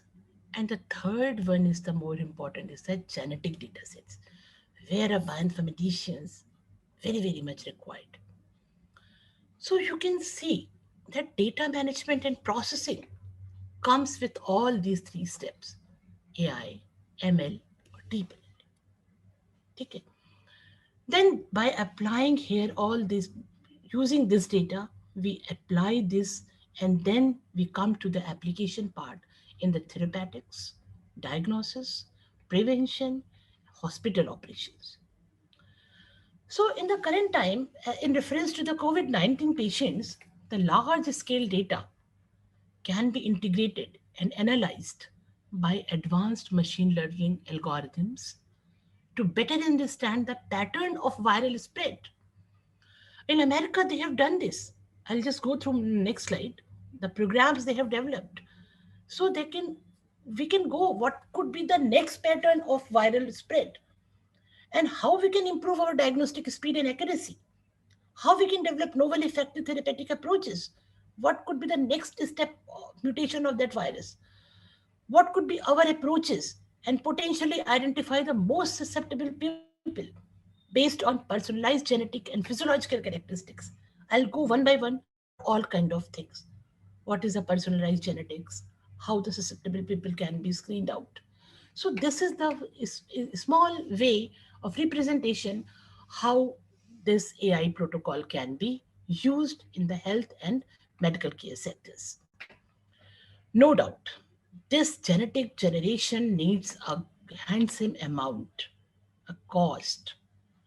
That is the way here in India. I should, I would like to say that all of us are running for the RT-PCR for the diagnostics. Maybe due to the cost strain, due to the expensive techniques, we are lagging in generation of the genetic data or the sequence data, so that AI pattern in our demographic data is still not very appropriate. Still, because I'm wondering. I'm just, yes, some people are doing in Gujarat. One group is doing in NCS Pune. They are also doing this kind of genomic sequences pattern, but still high demand is required because as much as data, as much as good will be the statistics. So this is the data generation. We need more sequencing. We need more high throughput data so that we can go for the better applications of AI in reference to this infectious disorders. Definitely COVID-19 outbreak, it advanced the machine learning techniques and it has been used in taxonomic classification of COVID-19, CRISPR-based COVID-19 detection, survival prediction of severe COVID-19 patients, and discovering patient drug candidates. Novel drug candidates are being identified by using the network analysis, by using the systems biology approach. Uh, as I'm happy to share that day before yesterday, I had a good publication in regarding to the corona, where I did not use the AI, but I just implemented a small part of the network analysis by doing some data which is present in the SRA or which is present in the genome data bank. Though I would like to say that data from the Western populations are more in that genomic banks, but definitely we need to generate this kind of data for our Indian demographic situations, because our SNPs are different, our variants are different than those. So more data will be required, and as soon as we will get, because we are going for the diagnostics, Yes, we are going for the diagnostic in the current time, which is also the need of current time. But the need of future is the genome data. Need and very small models of AI that could be very, very much used for the predictive biology. Uh, I think, am I audible to audience? Hello? Yes, ma'am. You are audible. Hello? Yes, ma'am. Yes, ma'am. Yes, ma'am. Yes, ma'am. You are audible.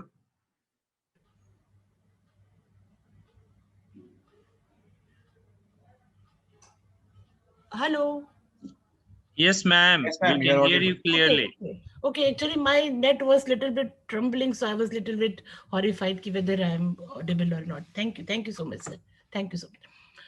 So now we will discuss about how AI to combat with COVID-19.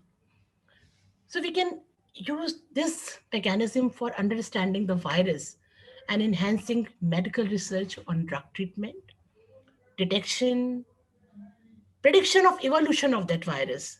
What will be the next evolution of that virus? What could be attain the next mutant? Assistance in prevention of virus spread through surveillance and contact tracing, responding to the health crisis through personalized information and learning. In the current time, doctors are overloaded. They are overloaded. And definitely the person has capacity to work. So why we don't give the alternatives? Why we don't give the better way for the monitoring and recovering and improving early warning tools so that patient can be shifted, patient can be drifted accordingly. So these AI combat can be. Now this slide is very nice. This slide explains that how in detection or in the early warning our AI is implemented. Detecting anomalies, digital smoke signals, a blue dot is the system developed by USA. For the diagnosis, pattern recognition using scans, images, symptoms, we don't need the manual manpower. We just put the information in the machine, we just put the information into the model, and it will give the calculation, it will give the prediction, it will give the state of infection on the basis of pattern or on the basis of data sets which has already been inclined into our model. Then in responses, we can do EpiRisk is the tool, EpiRisk is the just model which is being designed for the calculating a person's probability of infection. It is also based on the Epi. It is available on internet. For the surveillance, to monitor and track contagion of real time, contact tracing. What could be the ratio of contact tracing? Surveillance can be adopted by using the AI, and it is being used in USA. In contact tracing is continuously used, and they are very, very beautifully controlling their system. This information, personalized news and content moderation to the fight misinformation via social media. It should be stopped. AI can stop. What is the wrong information is being circulated? So this all can be. Then to the delivery system, cruiser robot, drones, materials transporters, robots with the high exposure tasks at the hospitals are implemented. I said, no, person, because we are overpopulated. Definitely, our country is overpopulated. And the data, I couldn't say that how much patients under one doctor. So this is the feasibility. This is the practical problem which all of us are facing. So if we can generate these kind of physical machines that can support our medical staff, all of us are blaming to the doctors. Just put yourself at the position of doctor. What is the what hell is going in the hospitals? So why we don't give these kind of systems to our, and many of the cities, even robots are being used. So this is definitely we can use for the delivery purposes. Then service automation, developing triaging virtual assistants, chatbots. मैंने बोला Canada is already using a very and many of the people, they are vigilant enough. If they feel any kind of a small symptom, they immediately go on the chatbots, and with the immediate word, with the AI, chatbots gives the answer of their questions. So these kind of chatbots can be developed. But definitely we need a good set of handsome set of data so that we can do. I am also trying to do something, and I can't commit, but I'm with the Indian data, which is available in the SRA on that a small kind of chat booth, if I can develop, but I'm trying. So the monitor, something like the track, other purposes are also like the track economy recovery through satellite, global systems, and social media data. So definitely VBank is using for these kind of our economical status, what is the loss of economy, how it can be, we can come out with this kind of economical drift, how it could be. So for these kind of interpretations, for these kind of predictions, we can also develop good models like VBank has already been developed. So no doubt deep learning models can help to predict old and new drugs or treatment that might. I have another section for this. This is the most important part, that how the repurposing of drug, how AI is implemented in the repurposing of drug. So remdesivir or the Tamiflu, what the drugs are, ivermectin, they are not new drugs. They are, this is the some explanation of this slide. These just I have taken the screenshots which is given on the WHO sites and something as it is, because I don't want to go through. So these are the certain OECD guidelines under which the same I have explained on these slides. And this is a screenshot with the same acknowledgement of WHO. That how this is being used in the different countries and the different sectors. So now question arises that virus is very clever. It changes its capsids, something like the cloth. आज इसने एक कपड़ा पहना, कल इसने दूसरा change कर लिया. तो हमको अगर if we could be capable enough to find out that what could be its next mutation, what could be its next dress, so that we can at least make ourselves competent enough to fight with this mutant, strain of virus and all. Recently, triple mutant has been observed. So the viral mutation rate plays a role in the assessment of possible vaccination strategies, because a single vaccine cannot be used for all kind of strain. Currently, we use Covishield, Covaxins and all. But still, maybe after 1 year, we have to switch over for another vaccine. So the vaccination strategies and how it has been shown to influence the stability of live attenuated vaccines. And artificial intelligence is the method that can help to combat emerging COVID-19 mutants by identifying the best potential vaccine to treat the viruses. If we will be able to find out what could be the next mutation, then definitely we can prepare our medical vaccination system something on the basis of that mutant, on the basis of that mutational rates. COVID-19 begins to mutate in populations globally. Scientists are concerned that the mutation will minimize the effectiveness of vaccine.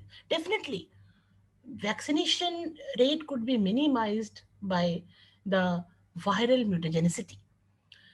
Recent variants of the virus in UK, South Africa, Brazil seems to spread more easily, which have the potential to lead a more hospitalization and death. All of us are knowing this thing. So this is the need that we must think one step ahead, and only the AI can help us in such kind of thinking. Researchers from University of Southern California Viterbi School of Engineering set out to develop a new artificial intelligence method to combat emergent mutant COVID-19 and accelerate vaccine development. Yes, I do agree. For these kind of emergent mutational analysis, we must have good next generation data. We must have. To train the data for vaccine development in AI, these are the factorial data which is available on internet. Okay, how they are using this platforms for using this for the mutants of COVID-19, next mutant of COVID-19 for vaccine development. Okay, so to train the data for vaccine development in AI, the team used data from a bioinformatics. Again, I'm coming to that point. From the bioinformatics databases called the Human Epitope Database, IEDB, in which scientists around the world have been collecting data about the coronavirus and other diseases also. So we can predict certain new epitopes, we can predict certain new zone of attachments. And I'm happy to share that one of my paper for epitope prediction that has been published in the first journal of International Journal of Corona. I shared with Dr. Dhruv also, and it has more than 200 downloads in preprint version. So we need to develop such kind of predictive tools that at least, because a single person cannot fight with this pandemic. Every person, a home cannot be built by the single man. Carpenter has its role, Mistri has its role exactly in combating with. Bioinformaticians are having their role.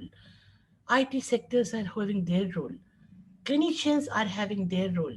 Scientists are having their role. Biochemists are having their role. Mathematics. So all of must be unite to give the outcome of this kind of outcome in a positive way. So IEDB is one of the very, very good database where you can find out the next predictive epitopes that contains more than 6 lakhs known epitopes from some 3,600 different species, along with the virus, pathogens, resources, a complementary repository of information about the pathogenic viruses. And IEDB is very much used. If because I am in bioinformatics since last 22 years, and in the current time when I used to give my lectures to the student, every data repository of Western, either it is PDB or it is NCBI, it is DDBJ, it is MIR database, everyone has made a special sector for the COVID data, because so that the data can be separately taken by the artificial intelligence for the artificial intelligence and can be developed by the computational biologist or good with the help of good IT sectors. So if you open PDB, definite, a COVID repository, MMDB, COVID repository, everyone is having the, so this is a good part. So in the current vaccine development process, it requires growing pathogens in a lab, deactivating it and injecting the virus that caused the disease. The process can take more than a year as the virus continues to spread. So the newly developed AI method is designed to speed the analysis of vaccine, because we need speed development. Jaldi chahiye. We need a speedy recovery. So analysis of vaccine and focus on the best potential that could be used in the preventive medical therapies. The method is easily adopted for analyze potential mutants of virus, ensuring that best possible vaccines are quickly identified. This can give human a significant advantage over evolving mutations. We just put our model, what could be the next variant. Accordingly, we are equipped with our vaccination, with our medication, so we can control this kind of havoc situation which is going around. So with the model accomplishing vaccine design cycles that once took months or a year, definitely it could be developed. With a new AI framework, the team can also construct a new multi-epitope vaccine for new virus in less than a minute and validate its quality within an hour. If you developed a model system with the AI framework, but for multi-epitope vaccine, that could be you just put your data in that model system and it will interpret the quality of your vaccine, how much it is applicable for how many variants. That can also be given with the help of these beautiful model systems. Researchers expect that if the virus causing COVID-19 becomes uncontrollable by current vaccine, or if new vaccines are needed to deal with other emerging viruses, their AI method definitely can help other to prevent this mechanism quickly. This was a study by Bryson and High using machine learning approach. They predict viral mutational escapes from the host immune system. Influenza model was most predictive and it accurately predicted the viral sequence of mutation escape. In the same way, we were, because symptoms of influenza and symptoms of SARS are very much importantly used. Drug repurposing. As I discussed, a drug, development of a drug is not a single day task. It takes years and high cost. Clinical trials, phase 1, phase 2, phase 3, phase 4. Then only drug comes in the market. So how these drugs are being used for the COVID patient, remdesivir, Tamiflu, even Mactin, what are the different drugs? So they are, repurposing is very important phenomena where AI is used. We set our data, find out the drugs and correlate the efficacy of drug with the particular pattern of that data. So drug repurposing, also termed as drug repositioning, reprofiling, or retasking, the same synonym. It is a strategy for identifying new indications for approved or investigational drugs that have not been approved. Because of the safety of these drugs, they has already been tested in clinical trials for other applications. Repurposing known drugs can bring medications to patients which much faster and definitely with less cost for the development as compared to the development of new drugs. So the deep learning method definitely 10 to 15 years to implement the de novo drug design in order to reduce the cost of drug development and the risk in this process of drug research. It has become an important strategy to repurpose the approved drugs and explore their new functions. Here, deep learning methods, they can provide you a powerful technical support in computing the drug target interactions, predictions of novel ATIs, in the focus of drug design, and the key step of drug repurposing. We did one paper on the drug repurposing with the novel DDI identification. It is in molecular dynamics and more than 5 impact. It is just in the pipeline, and we have received some comments on our reviewer. So how we identified by applying AI to these DTIs. So new DTIs can be identified. So in order to repurpose a drug for a new indications, the same I was telling you, a consequence of the drug or the disease on the entire cellular network, what it could be the effect on transcriptome level, on proteome level, on metabolome level, on cytome level. So these all kind of level signaling of all networks, what could be the then in your cellular system. So this all in order, we can develop a new model by applying this AI, and which is the most important and demanding field of AI in the current time, to develop the new model for studying these kind of experimental method, so that we can get to extract potentially new overlaps, non-obvious connections, which may not have been considered important in isolation. So the larger the number of data features, the sample numbers available for generating such a comprehensive map, the stronger the likelihood of identifying the drug repurposing candidate. Definitely. The number the data features, as much as the data features, as much as it will be easy for the identification of repurposing in reference to the drug. This is a general workflow. I'm just going through this slide. Just the general workflow of computational method for drug repurposing involves the extraction of how we can find out that this computational method for drug repurposing.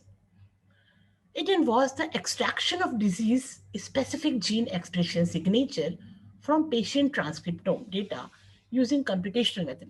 Like we have just gone, yes, this one. You can, I will be just going back after this slide, workflow for using the drug repurposing from different databases. This is the mixed population. Putting the AI, we just take the genome sequence. We can take the, because transcriptome is comparatively cheaper. So we are going for the, mostly all of us are going for the transcriptome data. Then we can analyze the proteome data and then phenome data. So this is the genome data. We can make groups. We can make groups on the basis of their transcriptome data. So this is the severe COVID-19. Green is representing the severe COVID-19. Magenta is representing the resistant to infection. And this is asymptomatic. Asymptomatic could be present anywhere. Then it is the symptomatic. So what could be the personalized treatment? We can make a shift. We can make a group. But that group can be made only when we have the transcriptome data. Then only we can identify the differential expression of gene. What kind of gene are expressed in severe COVID patient? What could be the drugs for that case? What could be their structural variants? What are the identified SNPs? What are the identified mRNAs? So accordingly, we can make a group on, and we can set this data for further model. So if we get another new sample, we just put the information of our model system, it could make a pattern and can give the prediction that this data set is coming to the resistant infection or it is coming to the asymptomatic. So this kind of treatment is required, or this drug could be given to that kind of demographic population. So this pattern matching, this is a mixed population. Until and unless we don't have this transcriptome data, we can't make the groups. We can't generate the data sets. We can't make the pattern. So for once this pattern will be matched, when this pattern is, and then how we validate our model, because validation is very important. So 50 plus 50 divided by 2 gives the percentage. Control plus infection divided by 2. That is the formula based on equation, that how we can set that if the percentage, like in modeling, if we go for the validation, we have a score more than 90%, our structure is good. Exactly in the same case, we have our good score. That means our model is very, very good, generated is good. So by this way, the drug can be repurposed for this group, another drug for this group, and although we can go for the personalized drug cases in the case of, because for every patient in your surroundings, you might be seeing the people, one person is being treated with the remdesivir is okay, another is not okay, he or she died. Person is taking the very, very primitive symptoms, is being treated with the azithromycin, is okay, not even needed for the doxycycline. Some is treated with simple herbal medications or prophylactic measures are okay. So that means something different in our genome, something is variant. So this differential expression requires, DEG requires transcriptome data. And this transcriptome data, once we have sufficient number of transcript, yes, transcriptome data is available of USA, it is plethora of data is available on the SRA. But that is of no use for us. because our population is different, our natural conditions are different, our genome variations are different, our response of genome is different. Even they don't use the lead paints, they are so much sophisticated, but our genome is comparatively, yes, comparatively our genes are uh, maybe more stronger than that. So how we can rely on that data? That is the my question, that we cannot rely on the translational part of their data in reference to the Indian demographic data. So for India, these kind of informations are required and people are working on it, no doubt. So definitely we will come with certain AI, because abhi hum jo bhi currently we are using the drugs, repurposed drugs, we are all FDA approved or WHO guidelines we are following, so that it may be working, it may not work. So this kind of things may, so that is the same thing I have written over here. The general workflow of the computational method for drug repurposing involves the extraction of disease-specific gene expression, DEG. DEG are the expression signature from patient transcriptome data using computational methods. Once we have NGS data, then we have pipelines. I have developed like Tulana and many pipelines that can very beautifully give you the transcriptomics data in segment. So the signature becomes the input parameter set to filter and find out drug-induced perturbations and their mimic or opposite in directions, and to find dysregulated pathways, highly expressing pathways, differentially expressing. Then we can go for the gene ontology. Which pathway is going to be blocked? So we can develop the specific drug for the, suppose we have identified these are the genes which are differentially expressed in the severe COVID patient, and these DEG are involved in this particular respiratory whatsoever in the pathway. So after identifying the gene ontology, so at least we can go for that purpose, that that pathway could be blocked or that pathway could be altered by something our novel drug therapies or some good future drugs. So the drug-specific gene expression profiles are inferred from the cell line data available from dataset like CMAP, links, they are the data banks. So experimental data deposit in gene omnibus data. So here we can take that data sets and we can find out the good signature sequences or the good signature gene that can be targeted. Well-known example include sildenafil rate for erectile dysfunction, of thalidomide for multiple myeloma, and remdesivir for the treatment of COVID-19. This is well-known fact regarding to the workflow for the viral mutation, that AI and machine learning methodologies can predict next generation viral mutation.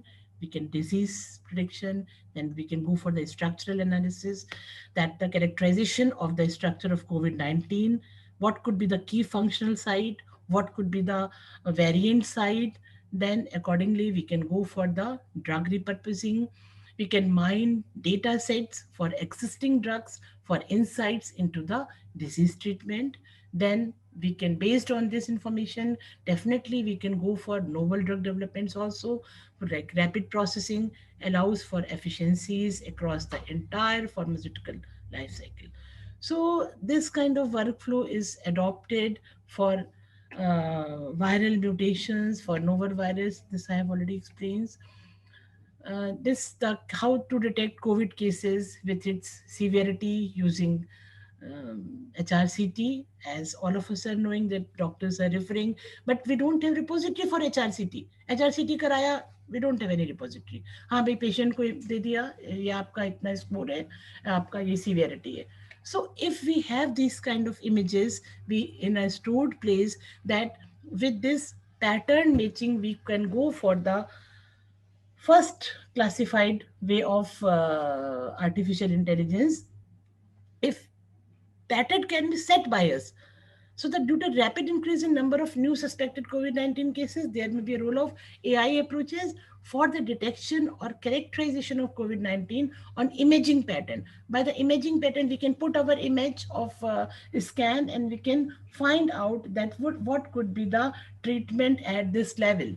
Okay, what could be the treatment at this level? So this kind of supervised algorithm can be imposed if we have linearity in this data, in the uh, systematic deposition of this data. Then we can put our supervised algorithm for the more comprehensive, so that every people can get the information at the preliminary stage. Because the CT data would provide automated and reproducible biomarkers for classification and quantification of COVID-19 disease. Because CT data is very, very important in the current time. If yes, every person is not going for the CT because yes, it is costly, but still many CTs are going on in different diagnostic centers. So we need to collect this data. We need to have some repository that is stage 2, is stage 5, is stage 15, is stage 18. So we can make this pattern, and then if unknown patient's image comes, so it can superimposed with the particular pattern and give the interpretation of its image. So prior single center studies have demonstrated the feasibility of AI for the detection of COVID-19 infection, or even different from the community acquired pneumonia. So a study by Harman et al. And several other groups have demonstrated that the potential of AI-based diagnosis reporting as high as 95% detection accuracies. This is the reported case. So that means if we have good set of trained data, if we have good set of systematic data, we can put good logics, we can put good algorithms, and definitely we can develop a good model systems. Through that model system, we can be very, very helpful for the doctors, for the clinicians, for the social societies, and all. So there are many case studies which is already being reported in good journals, that how this AI have been implemented in prediction of prominent diseases, in importance of internet-based surveillance, in chat boots. So there are many studies. So the diseases where team of researchers have found that X-rays could be the leading edge. Even in diabetic retinopathy, the images of eye is being used for the detection of correlation of the severity of diabetes with the retinopathy. I'm trying to make a project on, because my work area was ocular biology in my PhD. So when I was studying some papers of diabetic retinopathy, I found that Western countries are using this AI for the satellite, for the image conditioning of diabetic retinopathy. The stage of diabetes, what could be the retinopathy stage? That kind of prediction can be done, so people can be warned out that please control your diabetes, otherwise the next stage of your eye of retinopathy could be like this. It could be bleeding, it could be hemorrhage, it could be retinal detachment, something like that. So for this purpose we will be needing the main, honestly I'm telling you, the main problem is the collection of these kind of data. Because since last I am also trying to collect these kind of information from the different hospitals, though I discussed with my mentor and he was ready to give me these kind of data, but unfortunately the corona has come, so I couldn't. So we need this kind of good images through which we can go for the linearity in the case of some image kind of AI based on the image patterns. Okay. So the finding of published of say journals of automatias indicate the research team used several machine learning methods to detect COVID-19, two of which resulted 95.6% accuracy.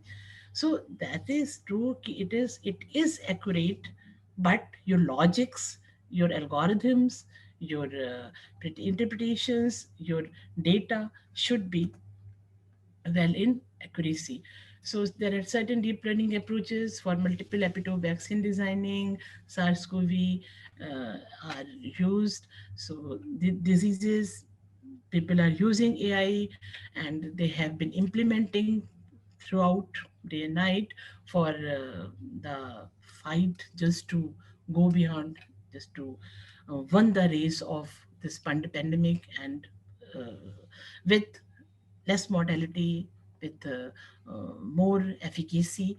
So the disease, there are many, many diseases where AI have already been implemented, and this is some case studies I have just collected down just to give emphasis that they are the need of future, and this is the real world people are using it. So definitely prediction of the short-term success of human influenza variant with machine learning. And even in our Lucknow PGI, one group has developed the AI for the detection of cirrhosis, है ना?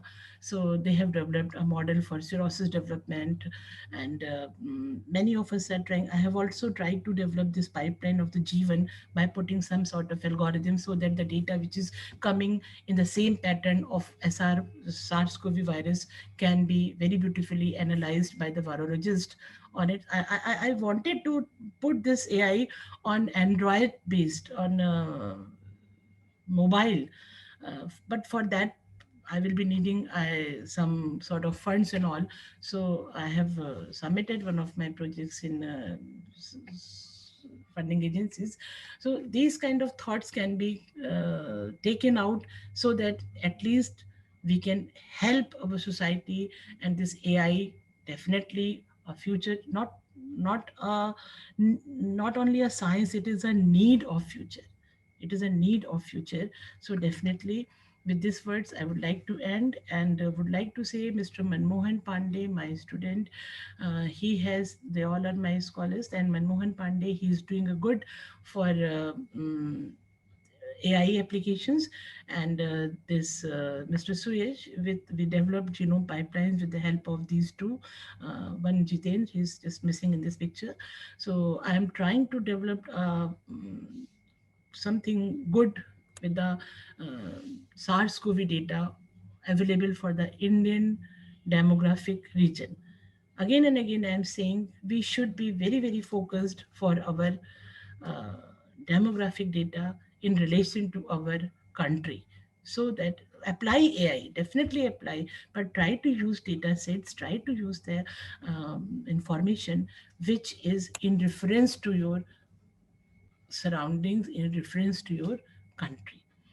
So with these words, I would like to end my talk, and once again would like to congratulate organizers for this wonderful session. And once again, my heartfelt thanks for giving me this chance to share my summary. Thank you so much. So thank you, Dr. Prachi, for wonderful lecture and elaborating all this AI-based approach to solve COVID-19 problem, how we can develop a repurpose medicine and so on.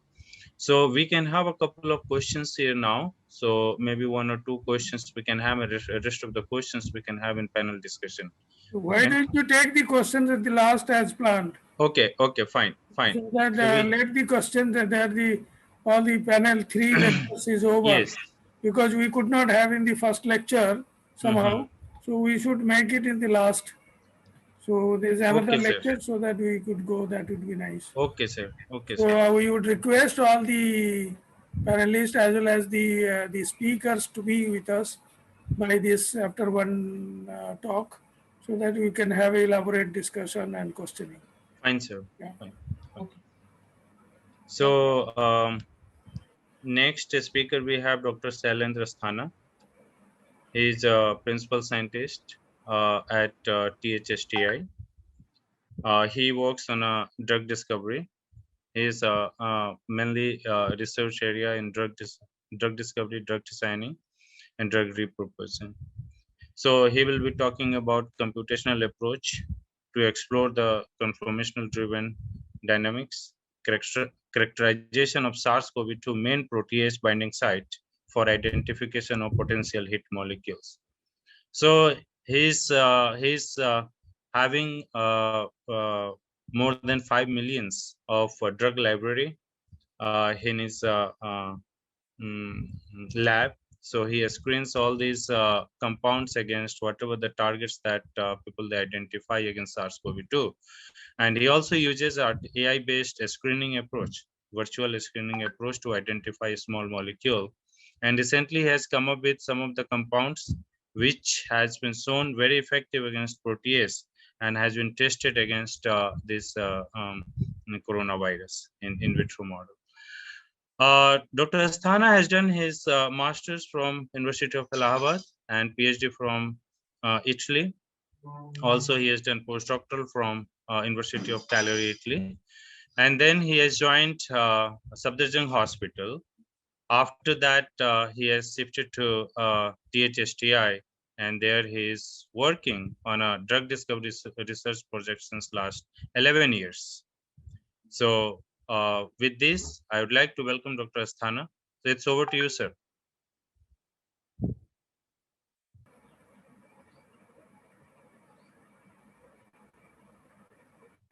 If he's taking more time, then we can go for a question answering, and then he Yes, yes, since can. he's We should not lose time this way. right. Since he's Because you joining. have morning, you have almost 2 hours done, so you could have joined beforehand, no? Mhm. So we Okay. can, So we can move to the question answer session, right? For the Yeah. speakers. Okay. Anup sir, actually we have some few questions from Anup sir also, so that we will start with Anup sir actually. Are you there? Anup sir, you there? Yes, I am here. Okay. Yeah, okay. We can start from there. Okay, sir, actually, thank you for your nice talk and your time, actually. It's been long time you are waiting. So let us have some few questions from audience, okay? So basically, some of them, actually, there's a question for you regarding from Dr. R. Chandramouli, that he was asking whether what is the reason behind the less prevalence of COVID-19 infection in those states where TB is more, actually, prevalence of TB is more. Yeah, we don't know. I mean, maybe because there are a lot of issues on our data. Okay, so Okay. accuracy of data is a bigger issue. Plus, but this has been debated. We should have seen infection more in the middle belt of India rather than. Okay.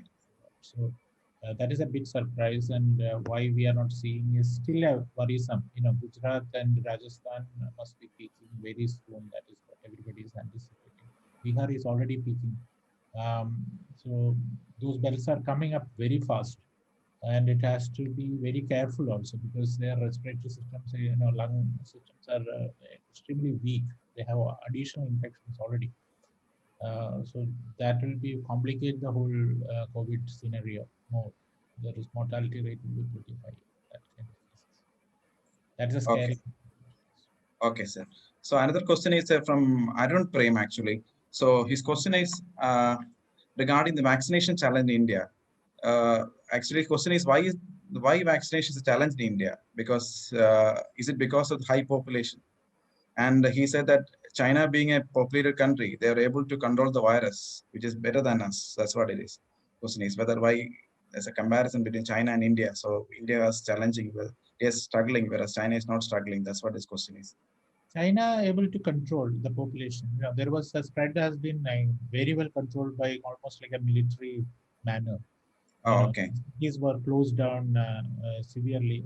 We also had a similar advantage in the first close down. If you look at it, one of the major reason why our first wave was slower is because of the severe close down, which India has implemented.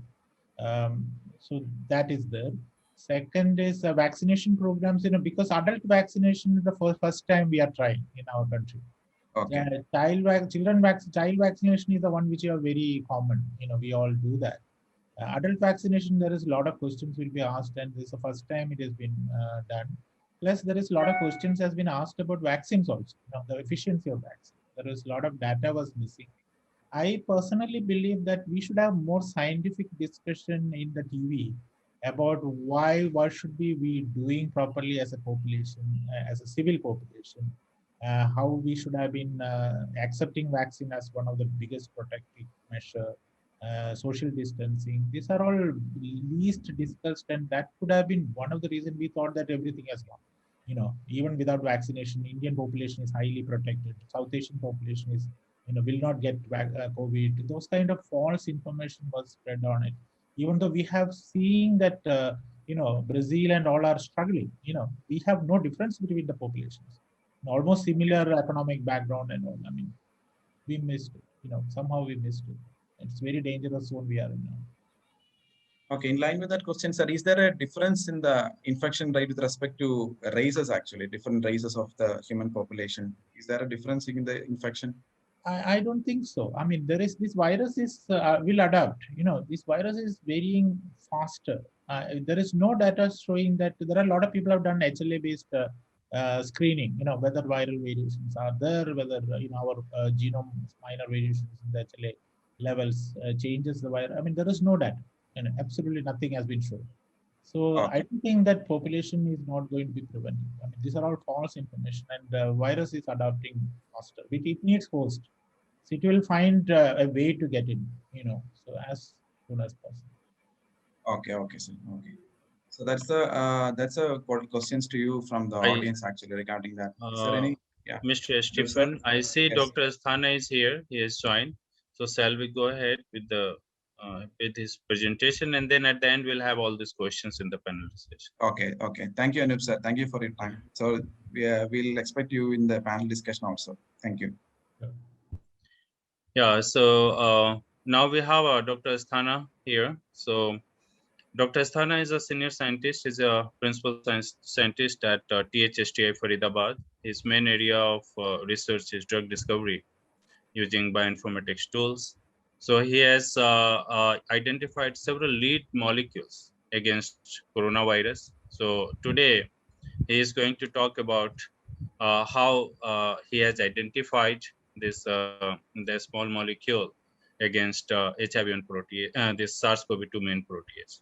So his title of the presentation is Computational Approaches to Explore the Conformational Driven Dynamics, Characterization of SARS-CoV-2 main protease binding site for identification of potential lead molecules. He has done his PhD from University of Cagliari and postdoc from University of Cagliari, USA, Italy. And then he has joined Safdarjung Hospital as a scientist. From there, he moved to THSTI. He is working on drug discovery projects since last 11 years.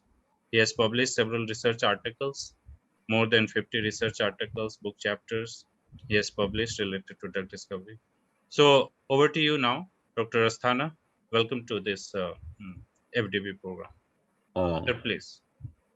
Thank you, Dhruv. Thank you for a nice introduction. I'm audible? Yes, sir. Okay. So first of all, I'm thanks to Amity team led by Dr. Dhruv for this interaction session.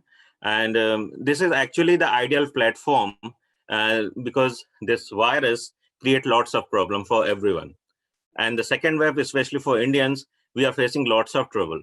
But this also gave us a we have to think about is that why means this kind of complicated situation came so far.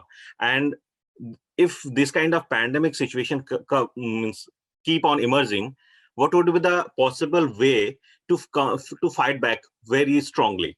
One of the important tool in this aspect is computational tool. And if you see, like the other companies, which some of the companies which using the artificial intelligence, machine learning based identification of hit molecule, and they straightforward go to the in vitro followed by the in vivo validations, and now they are investing huge money for that for this kind of discovery platform. The reason is why, because we need fast. If from this title, what I've choose after discussion with Dr. Dhruv, that to tell you all that I have a capacity we will increase our database of a small molecule, which have a capacity around 5.4 million compounds, which we curated in last 5 years after my joining in THSTI.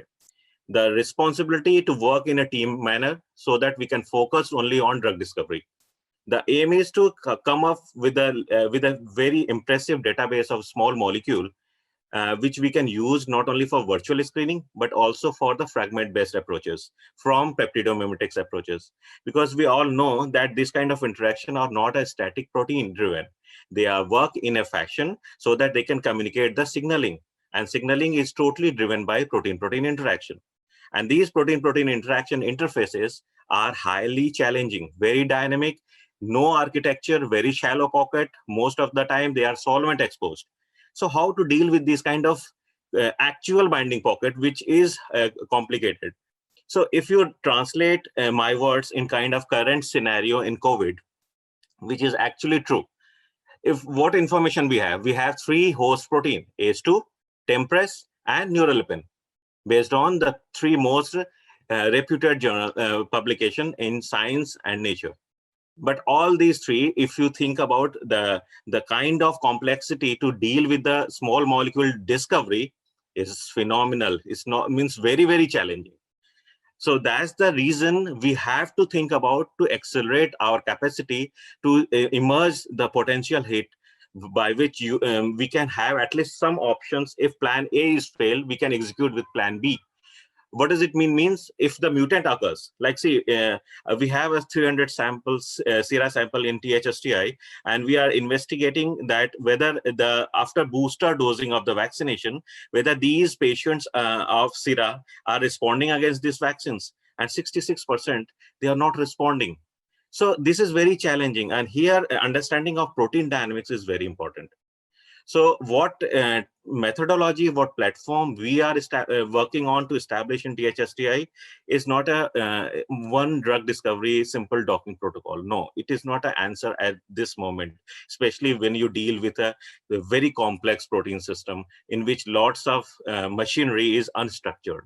So the quantum calculation, biophysical techniques, MD simulations, they all are very beneficial, but they have limitations. They cannot move fast. And if you want to move fast, if you go back decades, that MD simulation or virtual screening capacity, which have in US and Lanton or any supercomputer is doing in 5 to 6 days to screen around 5.4 million, 8.4 million compounds, that was the fastest way. But now we need more faster technology with more accuracy and robust protocol. So we need advanced protocol. And that is the reason we have to think about it, how to move further. So in that scenario, my team is mainly focusing on to understand one key problem, and that problem is molecular recognition. How this molecular recognition happen? If it is happen in case of protein nucleic acid, protein ligand, protein-protein, or protein peptide. I think these are the 4 or 5 basics in molecular recognition process which happen in any organisms. And if we are able to understand, we have to first understand what are the structural determinants reside in that process. And those structural determinants are modulated by specific some amino acids. So our focus is how the amino acids behave in different interacting partner.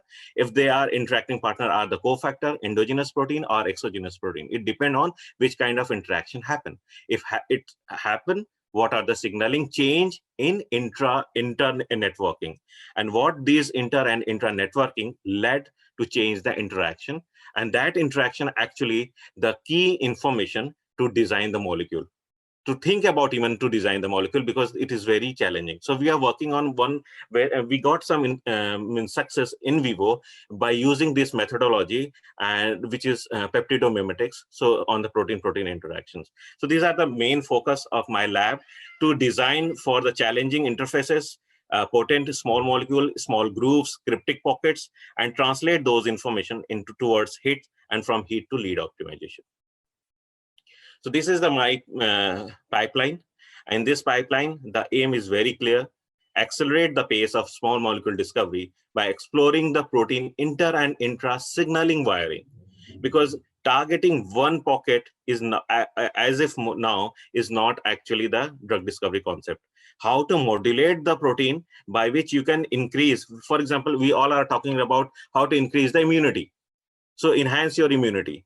So if you enhance your immunity, your body itself responds. So for the improving immunity, you don't need a molecule in nanomolar. You need a molecule which will be active in millimolar itself, but restore your immunity. So how to restore this? Because you don't have idea about the signaling between the different proteins. The interactome, the large protein wealth, And the biggest limitations of this area is the limited information about the structure. Since the structure is the gold standard to measure the function, and since we don't have enough structural information, whole structural information, and lots of information in form of non-structural proteins, so this is the biggest limitations we have. Well, so talk about this COVID time. These are the whole proteome you can see at present in the screen, which is taken from the ITASR website. And most of them, the protein modeling has been done. We also did some modeling on the 4 or 5 proteins on which we are working as of now. And the aim of the THSTI to understand this mechanism and to come up with something which actually impressive. And the come up with small thing is the small molecule modulators. So as of now, why I choose protease only? Because this is the most advanced project I have right now. You can see in the table, I have selected 5 proteins to work on it. That is protease, RNA-dependent RNA polymerase, spike protein, nucleocapsid protein, and envelope protein. The biggest reason is we have a computational things to move on further. We are working on to establish or to enhance the capacity. But the main reason is if we come up with something, do we have a virology team to validate these results? So for this, answer is yes. We have established our lab with the live virus now in THSTI so that we can test these small molecule or hits we identify from these proteins. So these are the overall scenario we are working on this area. Spike, I would like to emphasize here, is very interesting. Why? Because it is main reason not only for development of small therapeutics, but for vaccine point of view. And we communicated a paper on JBC just which got accepted. And there we are talking about how we can design monoclonal antibody based on structural epitope. So now I'm going to talk about the protease. The work is on protease, which we started. At that time, only one crystal structure is reported with a molecule that was N3. The compound is active, significantly inhibiting the viral doses. But the key question was missing. The missing point was they are talking about that small molecule is able to inhibit the protein in its dimer state. However, the crystal which is reported was in monomer state. So if we want to guide the other computational people or the medicinal chemists to design some small molecule, whether the monomer system is good enough to give you the biological indication. So we first worked on monomer and we published that paper. And then we compared what is the difference between monomer and dimer of the protomers, so that we can come up with the final conclusion that what are the ideal benchmark or the architecture of the pocket which is suitable for the screening and designing of the small molecule. So in this work, we started from the monomer first.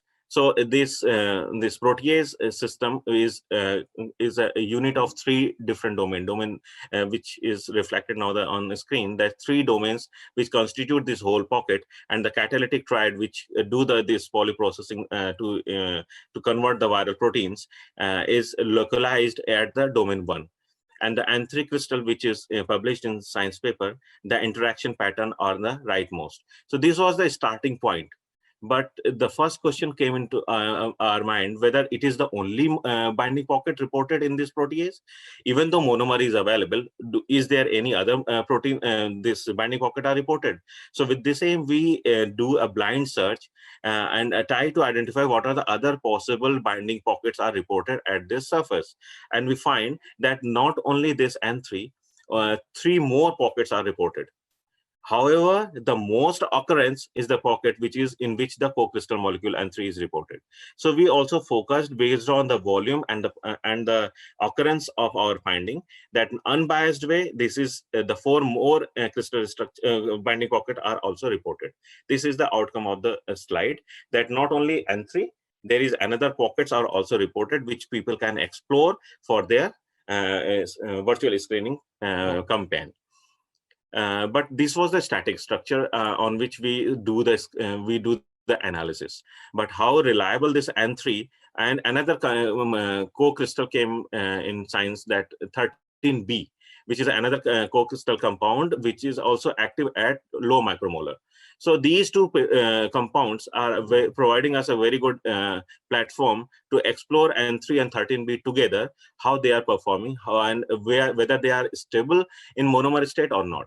So we performed a long 200 nanosecond MD simulation to understand the kind of fluctuation. You can see the overall system is stable. In case of complex one, which is N3, a minor change has been reported in some fraction, which we extracted the protein structure to understand what are the changes occur in their one snapshot with respect to 5,000 snapshots. So all 5,000 snapshots, which represent the protease structures, they are residing all the same means RMSD deviation within the range of 2 angstrom. So the structures, what are the take-home message from this slide is, the structure is stable.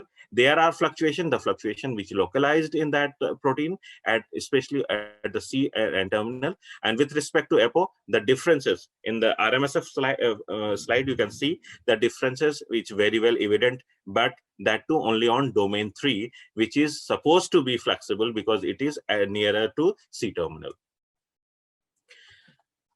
But if you talk about the stability cannot be complete, and the whole picture cannot be complete if your molecule is not stable. So if protein is stable, but how the behavior of the molecule, which is your control, when it binds to the inside the binding pocket.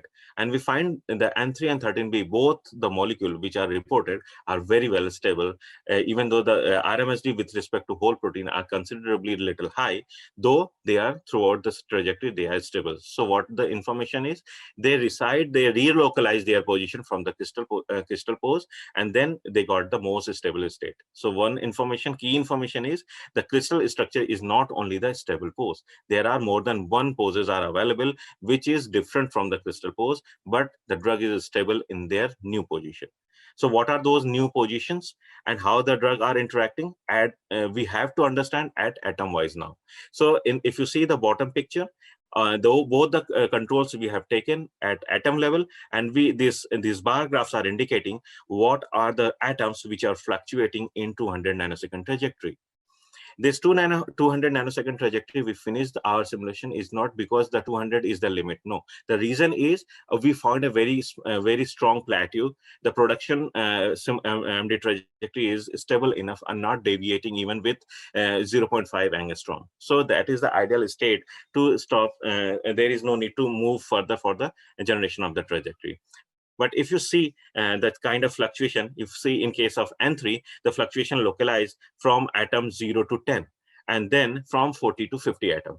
So these are indication, while in case of 13B, the indication only between a maximum. If I take the cutoff around 2 angstrom, I can see the fluctuation only at the residues, especially from in between 40 to 50 in case of 13B.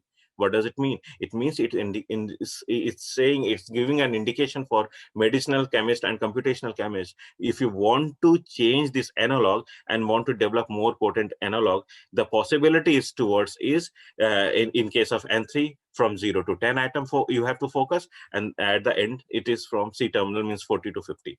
The core domain is stable, flexible enough. So there are the scope to go for the analogs derivatization. Furthermore, still we are not ready for the virtual screening, even though we got all the clues. But what are the role of water? Because they are also essential. So we do a kind of complex analysis to understand what key interaction, means types of interaction are there with the hydrogen bonding, hydrophobic contacts. So all type of interaction we monitored throughout the trajectory, and then we see the role of water. So we find there are some waters which are important or which are persistent. So including those waters from our protocol, then we did our screening analysis starts. But this screening is not a static screening taking the just crystal structure.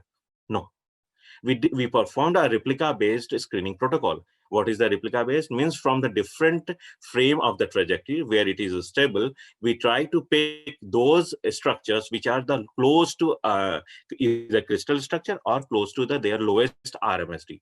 RMSD is the root mean square deviation. So there is the minimum deviation. We pick those structure where the overall protein structure is minimal change, but the change localized in the architecture of their binding pocket. Why? Because we want to see if the binding pocket architecture change because of change in their amino acids, how it reflects in the screening outcome. So one protein, you take the 4 replica. Now on 4 replica, you are going to screen the compounds, and we take 2 databases for the screening. One is the HIV proteases, overall proteases on the virus, or not only HIV, the proteases library, and second is the FDA approved library. The purpose is to, if we come up with something, we can directly do the repositioning. So these 2 libraries we have taken for the screening, replica based screening. And what is the outcome? This is the outcome. This is the fingerprinting. We did fingerprinting by taking both the control, which was reported that time, N3 and 13B. You can see at the top of the in the graph, and this the topmost molecules are their controls, and these are the molecules which are filtered out. Interestingly, already 3 molecules which we find in our screening is already reported that they are working against COVID response. So it is very encouraging data. We furthermore moved on the another FDA approved library, and here we find that birulapranth and lysopenia, which is active against different viral infection. So we used those top molecules based on their interaction pattern, and we conclude that these are the interaction pattern which actually replicate or mimic the pattern of N3 and 13B. They also, from the biological annotation, we also got to know that they are already reported against some infection, but they have no report against SARS-CoV virus. So based on these initial preliminary information, we proposed these 6 molecules for quick screening on Flock assay or the viral activity assay to move on further to get results. Interestingly, out of these 6, 3 molecules are working. So these 3 are showing more than, and this molecule, the last one, which is nelfinavir, and the peptide, which is pepstatin A, is showing more than 70% inhibition. This data is under further work is in progress. Because of confidentiality of THSTI, we cannot show that data, but we got 70% inhibition in these proteins. In reflecting the outcome that what we screen, if you have a proper robust protocol, your 5 to 6 final hit molecule have a chance that it can click. At least 2 molecules or 1 molecule can click if your protocol is robust enough. So this was the story of if you take a single monomer and if you go ahead for the designing. But what was the actual outcome? Why? Because the people are reported the active form of a protease is dimer. So the story is not complete if you are not compare your result with the dimer. So now onwards, we are talking about the conformational change of the dimer. The conformational change at dimer interface is actually essential to perform their biological function. If it is shown, then why this study is incomplete without the comparison of the dimer. So what are those? Homodimer are nothing but the PPI interface.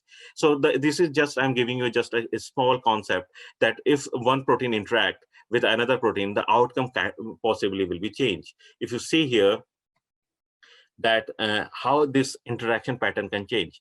And then the lower interaction in the panel is showing that if a molecule which have a different kind of interactome, they are different pathway, one molecule which bind in at enzyme A, reflect the pathway response or biological impact of the different pathways by strengthening or by weakening their the interactome. So how this important is, this study is important, and here I wanted to highlight what are the major hurdle in this study. If you are dealing with the PPI, the major hurdle is the limitations of the structures. Second thing is most of the interaction happen with the loops. So secondary structure information is also a complexity. If you know both the structure partner, if you don't know the structural details of the partner, if both the structural details are available, how to deal with these kind of protein-protein interaction interfaces. So these are the very challenging thing, and in which the accurate modeling can help you. And we are working on this, where we can deal with the intrinsically disordered region, or where the structural details are not available. So these are the challenge. And this is the pipeline we established to deal with protein-protein interactions. So from the interactome, if you have information that experimental support that these two proteins are interacting to each other, and even though their structural information are available or not available, what would be your protocol so that you can reach to protein-protein interaction interface analysis, fingerprinting, and if you get this information, how to translate this atomic level information to design a peptide, and from the peptide to small molecule. So this is a complete exercise which we have performed not only for COVID proteins, we also performed for autophagy and for cancer proteins as well. So this protocol, which we established to understand, now we implemented in to understand the dimer of the proteases. So the right, you can see what are the components. So where we are talking about earlier in the one set, now it is the two set which bind on the different surface to generate the interface. So in that interface, when we compare with respect to their apo, so in the right side, you see there the purple and white beads, which are indicating that there is changes in with respect to apo and when the complex bind. So here, in case we have a common molecule which is reported first at monomer, that is 13B, which is reported first at monomer. The same molecule is reported with the dimer as well. So this is the ideal condition to get a relative comparison by binding a same molecule at monomer and dimer. So you can see the dotted line are indicating there are not such a big change in their binding pocket. So if there is not big change in the binding pocket, so what is the change it induces at the dimer? This is the basic questions, how to interpret the changes in case of dimer. Then we performed further the little more elongated MD simulation to understand the structural determinants responsible for the enhanced stability of this molecule with respect to ampro, means the monomer. It is stabilized at dimer. And if you see this RMS fluctuation graph, you see the L2 domain and L1 domain. In dimer, they are behaving differently than monomer. So it means the picture is not complete if you take monomer for your virtual screening or for designing of your molecule. Why? Because your L2 and L1 domain, which contribute for the biological activity, is not available at monomer. So if it is not available, even your molecule at computation is showing -12 kcal per mole energy, it is not going to reflect in their biological system. So we have to compare actually with the real system. We mimic how to do this. And not only this, stability of the amino acids. What is the overall change in their binding pocket? So the pocket volume, the solvent, how reliable their dimeric form, means the dihedral angles. All these information are very crucial. If you see the complex at monomer at the right, left side, and the right side, the complex at dimer, you can see in case of monomer, there are two water molecules are reside in the pocket. However, only one water molecule and the hydrogen bond network is changed.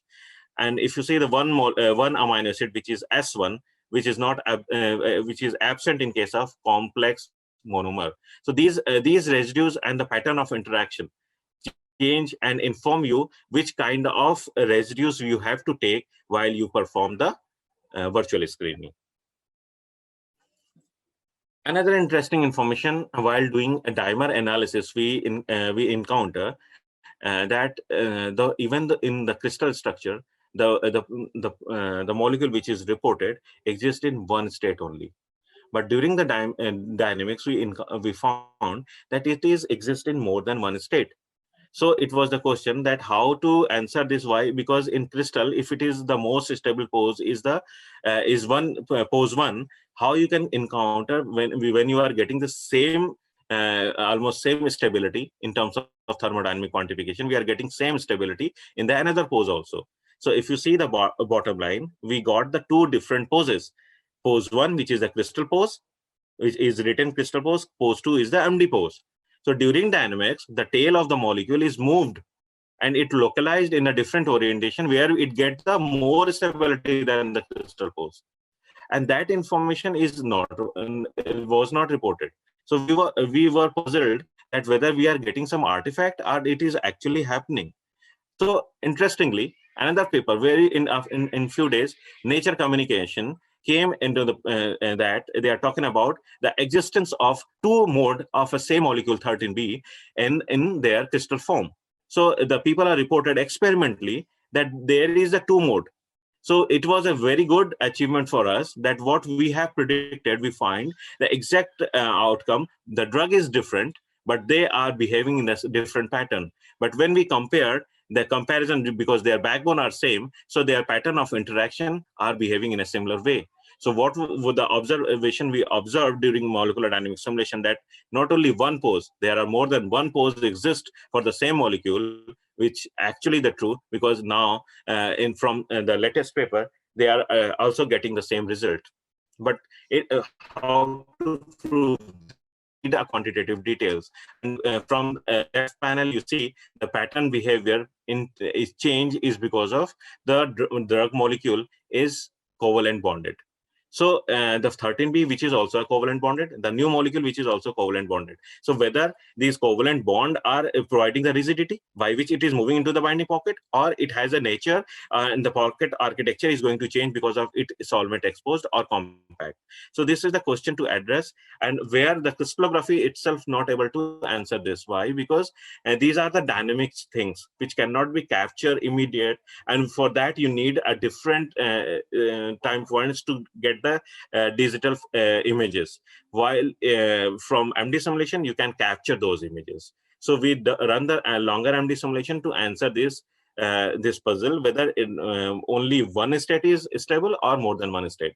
So from free energy dynamic simulation, you can see, if you see the PC1, we do perform the principal component analysis, and we find there is a change in their dihedral. If you see the bottom this energy graph, the contour graph, you see in case of COM-D, which is a complex, find the equivalent to energy state, while in case of monomer, we find only one energy state. So it is indicating that if you take the dimer, you are getting two binding pose, which information is missing if you take the only monomer for your screening. So the picture is complete when you take the dimer, because it is actually reflecting the biological properties of the protease protein. But how it is translating, how these two binding pose of the same molecule exist. So for that, we need to see the direction, how the protein motion change with respect to the trajectory. When trajectory is proceeding, you see in the left panel, COM-M versus COM-D, you see the COM-D is how stable it is. All the L1 and L2, which I was showing that responsible for the stability of the dimer, they are showing the very minor peaks. It means they are getting the stabilization. And what are the changes in terms of network happen? So the shortest path, if you see the bottom image, there is this is the network analysis. And in this network analysis, we're trying to say that monomer residues, which are holding the 13B compound, are different than the dimer, and these blue residues and the red are totally missing in case of dimer, indicating that these residues actually coming and dying means their role of contribution in terms of occupancy to retain the binding pocket are minimal, which is not the case of dimer, because both the dimer's surface are available. They're providing the more stability to the molecule, and molecule get the stabilized into the binding pocket. So these are the overall dynamic picture which we performed, but this information is only dynamically limited, but we have to answer in terms of thermodynamic as well. So when monomer bind, in case of monomer, the molecule bind. In case of dimer, what are the biological changes in terms of amino acid residues contribution? And we find that some residues, you can see if the panel C, there are some residues which are really contributing in case of dimer, which is not contributing significantly in case of monomer. So when the dimer formed, there are some molecule which enhanced, which retain again the interaction with 13B. But in terms of PPI interaction, when this PPI formed, how the pattern changes. So in that scenario also, change are showing and the interaction pattern, or also get the maximum values, which reflected nicely that the dimer is actually the exact pose or ideal situation, or the architecture is well defined to do the screening process. So these are the whole story about the monomer and dimer. Now I want to highlight some of the work which is still all on COVID, and these are host pathogen interaction, in which I'm working on ACE2 protein, and we compare, since we have hamster model in our institute, so we want to compare what are the changes between hamster ACE2 and human ACE2, whether they are binding with the same way, same pattern, or there is changes in terms of amino acids. So we find there are changes, and these changes in comparison to human are not that much significant. So we compared with mice ACE2 with and then rat and then hamster, and we find that hamster is the closest one, and closest to human, and we find a significant minor 2 kcal drop in case of hamster with respect to human. So this was the story which we now communicated in eLife, which is under review, that hamster is a good mice model, and what in terms of residue wise, what are those residues which are important not only for ACE2, but with the residue which is actually important for designing of structural based epitope for vaccine candidate are the neurolipin. So neurolipin interaction in case of hamster, in case of mouse and rat, they are little bit varies. However, how hamster is very close to human. So this information was we got from the comparison, and then when they performed some residue level analysis in vivo, they find this data is actually true. Some key residues are essential in case of hamster, which is actually not reported in mice and rat. So this was the host pathogen interaction studies which we are doing on. Another one is the monoclonal antibodies development in case of SARS-CoV. And here, what structural epitope or what mapping we are doing in terms of motif identification or protein-protein interaction point of view, help us to design a kind of small motif or stretch, a peptide which is around 28 amino acid long, which we, our team in THSTI worked on to develop monoclonal antibodies, which having a good affinity. So it have a neutralization capacity around 78%, and this work is both the work means this work is communicated in JVC, but the further work for the development, and the institute is working with the company for the commercialization purpose.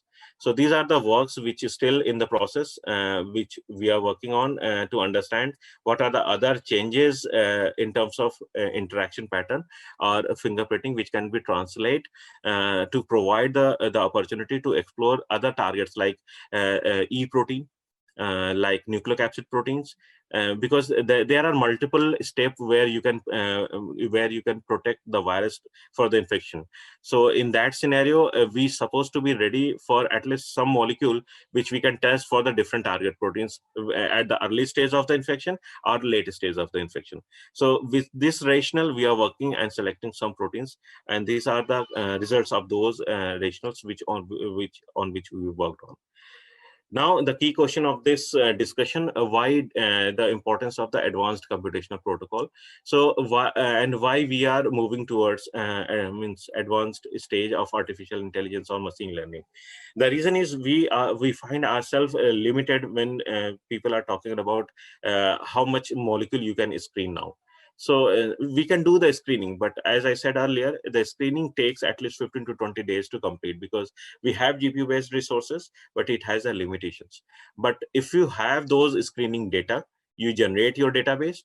Those database information you can provide in form of your algorithm to train and test your algorithm by using machine learning and then artificial intelligence to enhance your rate of identification of a hit molecule.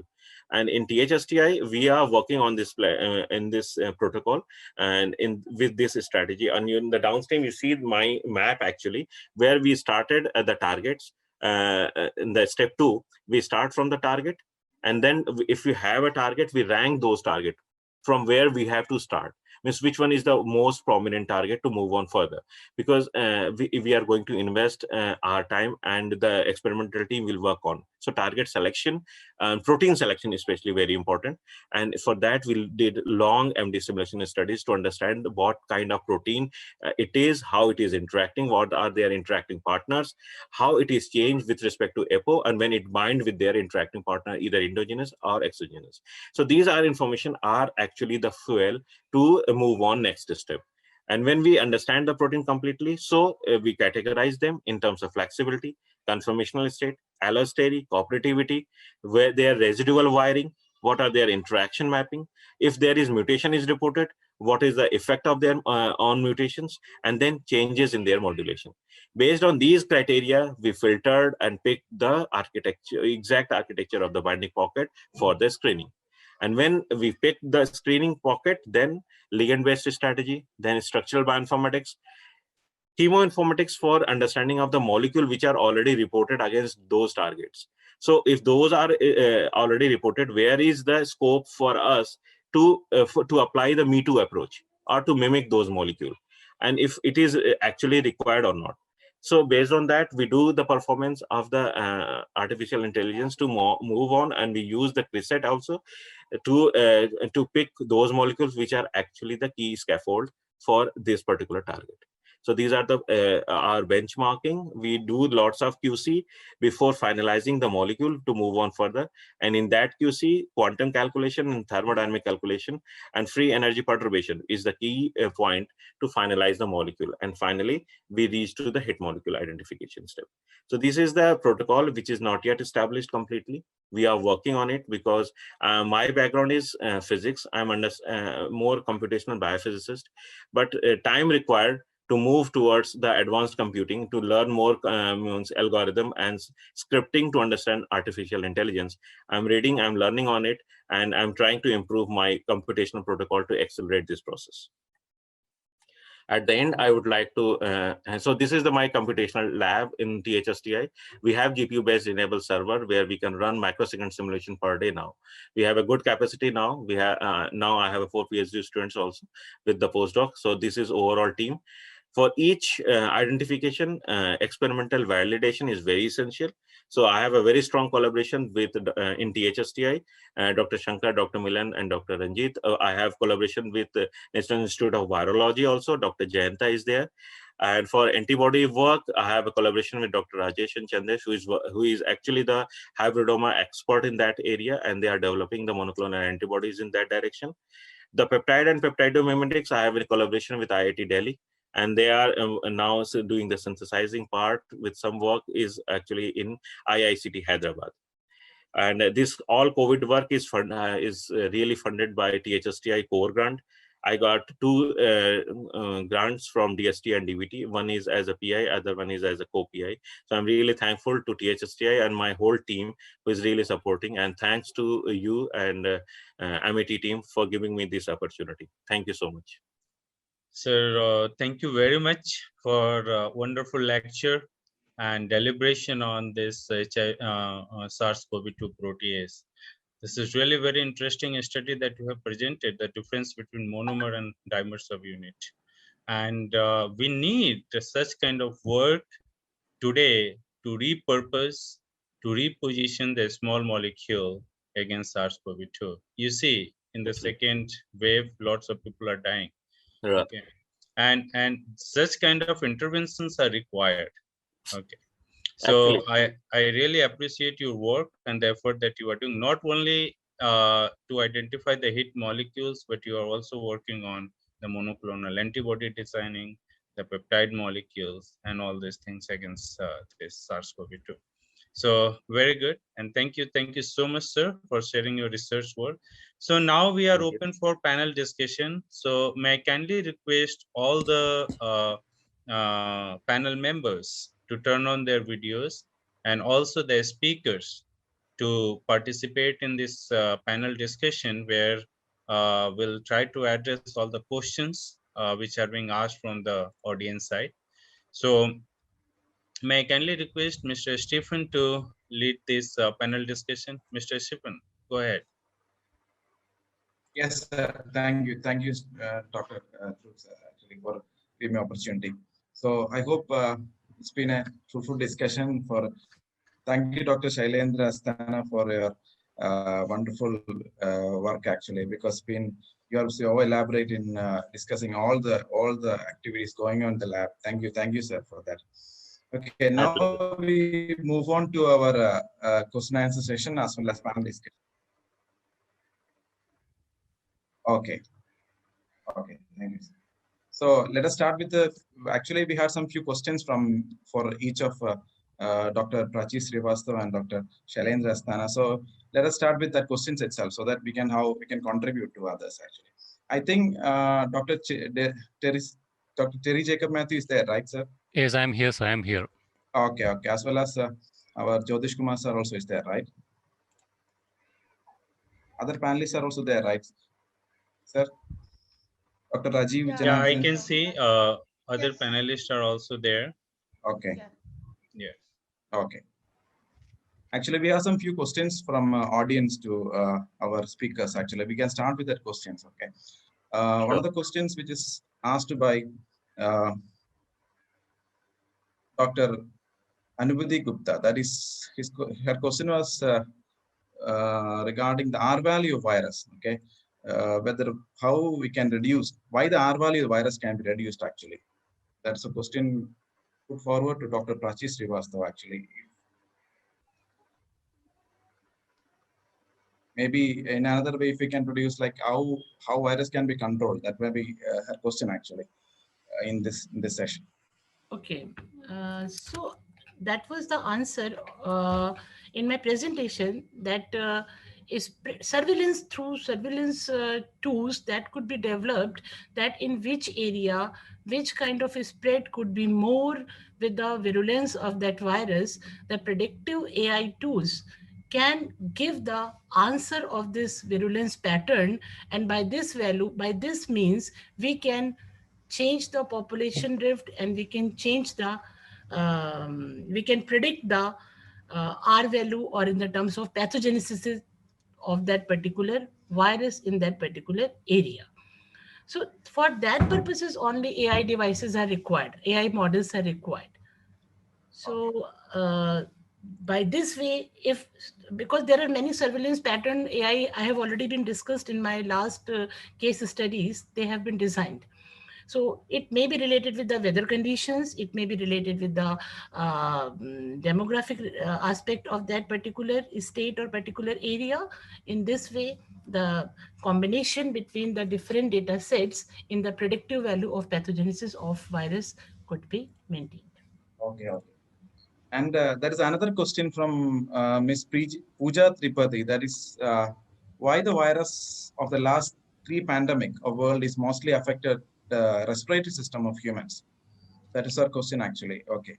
And in fact, if you put another way, like why mostly respiratory system is affected? Not the last actually, but still. To be honest, at my part, it is difficult to correlate, but maybe because of the pollution content, or because of the low air index quality, maybe these kind of things are going to be invade with our respiratory changes. Or it is very good questions also, but this question also given me a time to think that this is true, that since last 3 pandemics, most of the time our respiratory systems are, but maybe it is in different, but I can't give the exact answer of this question, because but definitely it may be related with the certain environmental conditions or environmental pollutants. Okay, maybe other panel members and other panel members, Dr. Anup sir, can answer. Yeah. I know this is experts can answer this thing. Otherwise, I will come in there. Yes. But please answer other panel members or expert speaker. Yeah, it's an influenza virus. The influenza viruses are always infect respiratory system, and these are all the SARS viruses are like that. So all these pandemics are coming through this kind of influenza viruses. So COVID is also an influenza virus. So that's the main reason for why it is infecting our lungs mainly. Okay. Other panelists also can maybe any comments from other panelists also we can have a discussion, because it's a general question like why most of the time respiratory system has been affected actually. That's a question which was there actually. Just like sir said, it may be because of influenza virus, right? But still. Is there anybody? It is the receptor, S receptor, which is in the epithelial lining of the lungs. That is it has a receptor to bind this the viral proteins, binds to this. This S receptor is very much important. Wherever the S receptor is present, that it binds this virus, and because of this protein, S protein, then this you have this even in the hearts, where the myocardial epithelium also, they are also affected because of this, and that's why there is most of the patients die of heart attack. There is that's why the doctors give the anticoagulant. There's the aspirin. And so that is why this is they have the receptor, they have the affinity to this angiostensin, that S receptor, AES receptors. So that binds to the virus proteins, binds to these receptors, and that's why they mostly it is expressed in the lung epithelium, and that's why it goes to the lungs immediately. So the other thing is that in addition to what Dr. Das sir said, the ACE2 receptors and NO seem to have an inverse relation, and it has been studied since the time of Guyton and Hall. I mean, in fact, their group looks at the renal association of Ang2 and NO, but now things have changed because insulin disposition is also playing an important role. But ACE2 receptors are there throughout the body, and more importantly, lining the airway and the lungs. And so ACE2 receptor seems to be the likely point for dimerization. This is likely the most plausible responses. I have a simple question. I mean, it may be a layman's question for Dr. Asthana, if I may be permitted. You know, people are using nitric oxide and remdesivir as, you know, the most easy or affordable ways by which you can combat the corona infection. Now, in light of your novel helicase proteins and so many new peptides you are trying to find out, is there a conserved site at which all these guys are actually attacking? I mean, like, you know, there is a cysteine protease site in the virus molecule, which basically is attacked by either nitric oxide or even they say indirectly by remdesivir or whatever it may be the case. What is your take on it? How are your novel protein targets, or let's say the targets, going to revolutionize our fight with this in terms of affordable and accessible medicine? Yeah, actually, Dr. Raju, the problem is if you're talking about the remdesivir, the primary binding site of remdesivir is RNA-dependent RNA polymerase. And so it is not binding on proteases or others, means at least we don't have this information. So if you see remdesivir, means the active moiety is remdesivir triphosphate, RTP. And the structural information which is available with remdesivir and the RDRP is remdesivir monophosphate. So in the body part, when it binds, the idea is there is no any kind of conservative, means the virus part, this viral proteins, when they are interacting with the host protein, that the scenario we want to try to map all those interactions, which is actually host level. But targeting host protein is not a good drug discovery strategy. So the idea is to target most of the viral proteins, and by doing polypharmacology. So the approach is, which I am trying to understand, is there any kind of a commonality between protease or between RNA RDRPs, so that we can try at least to design some molecule which is not even active at low micromolar, even it is not millimolar also, but it can hit protease as well as RDRP both. Yeah, that would resolve a lot of issues, because yes, but I don't want to touch even host protein. Right. Because For example, as Dr. Das said, as you said, ACE2 is ubiquitously expressed in most of the tissues. Yes. And angiotensin converting enzyme targeting those is a big challenge because it's directly lead you towards cardiovascular complications. Right. So that's actually my strategy, or it's an ideal strategy to use. Another question that I see here, it's for Dr. Asthana. It's from Bimal Singh. What are the major structural analysis program? Computer software system are being used for the screening, molecular interaction, etc. Are they automated? Can someone else also access them from your institutional website or any possible way? So these are automated actually. I'm using in-house pipelines. We're using Autodoc Vina for the screening, but we are using more time to understand the protein, as I said in my talk. And for that, we are using NAMD and AMBER softwares, which is molecular dynamics system. We believe, and it is even in fact, it is true that protein behave in a flexible manner. It is not a static protein. So if it is different with the interaction partner, and if you see some paper of Ottman or Tom Blandel, who is one of the experts in structural biologists, they are saying that if the interaction pattern means partner change, in total, most of the times 50 to 60% interaction pattern are changed. So these things are automated. We have established these things. It is possible to use this facility, which is right now very dedicated for COVID and other activities in institute. So we are totally jam-packed.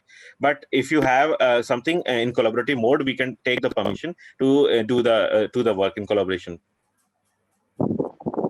Yeah, a couple of questions are for both Dr. Prachi as well as Dr. Anu. These questions are like, Madam, for personalized treatment of COVID-19 should not we have clear-cut idea regarding the actual physiological action of virus.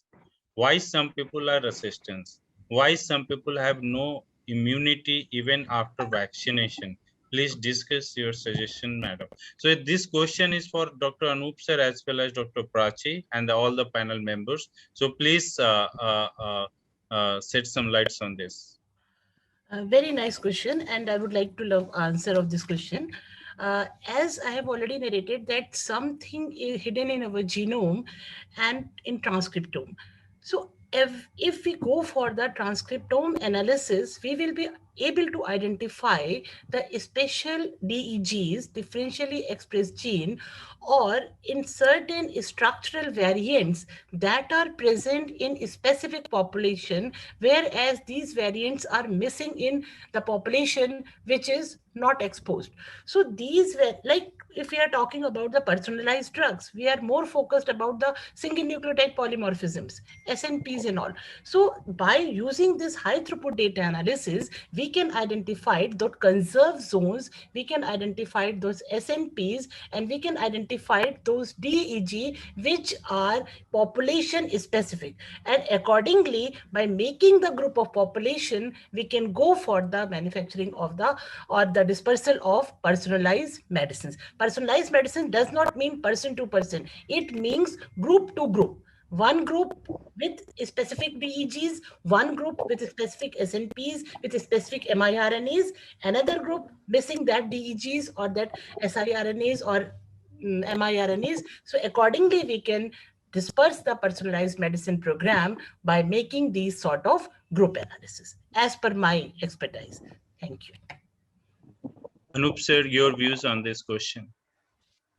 The virus vaccination has a limitations. All the vaccine has a preventive mechanism also around 70 to 80%. So there are a lot of patients are going to miss, especially in Indian population. We have a large percentage of people. So some are going Could to you speak a bit louder? some people are going to get it anyway. Okay, so that is one, even if you have a vaccination, because vaccination's efficiency has been studied with the variations among the vaccinations, so each vaccine also. So there will be a lot of changes on that. Vaccine is not a complete prevention, but it has been found to be highly protective in many ways. and plus there is a hurry, there is a, we came with all the vaccines in the world for COVID is not well scientifically proven path. It has not taken. So there will be some plus and minuses somewhere it is there, but that is the only option you have. So that is there. Second is that virus has this COVID virus, when you started looking at its genome, it has its own proofreading mechanism. There is an NSP14 gene in it.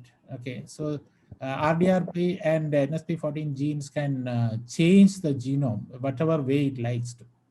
So it's a very complex virus. So we are talking about kind of a monster which he can play around with itself. It doesn't need a host system at all. Just to reproduce only, it is waiting for the host. It has its own translation machinery, its own gene editing machinery in the virus itself. So it's a pretty complex system we are looking at. So that is one of the major issues why so much variations are showing up, why the virus is able to adapt so fast. I mean, even though all the viruses adapt pretty fast, here it looks like it is much more establishing, different strains are establishing faster for the COVID. So that could be one of the reasons. I think I should add to also comments, if it is I am permitted. So what I say is that personalized medicines in case of the COVID, it can be possible, but it is not that on the basis of SNPs and all, because of the fact that it is mostly on the cancer and non-communicable diseases, where the disease is particularly in cancer. So there is a genetic relations with this, that the genetic abnormality, genetic susceptibility. But in case of the viral infection, it is mainly to the immunity, but immune related any gene is also susceptible. That's why I say it is partially possible for this type of high throughput study can help in the personalized medicine, but mostly it is on the immunity, and it differs from the person to person, that immune, and it may differ from the ethnic population. There may be variation that they are susceptible, but it is mainly on the immune response and their immunity. That is what is for a viral disease.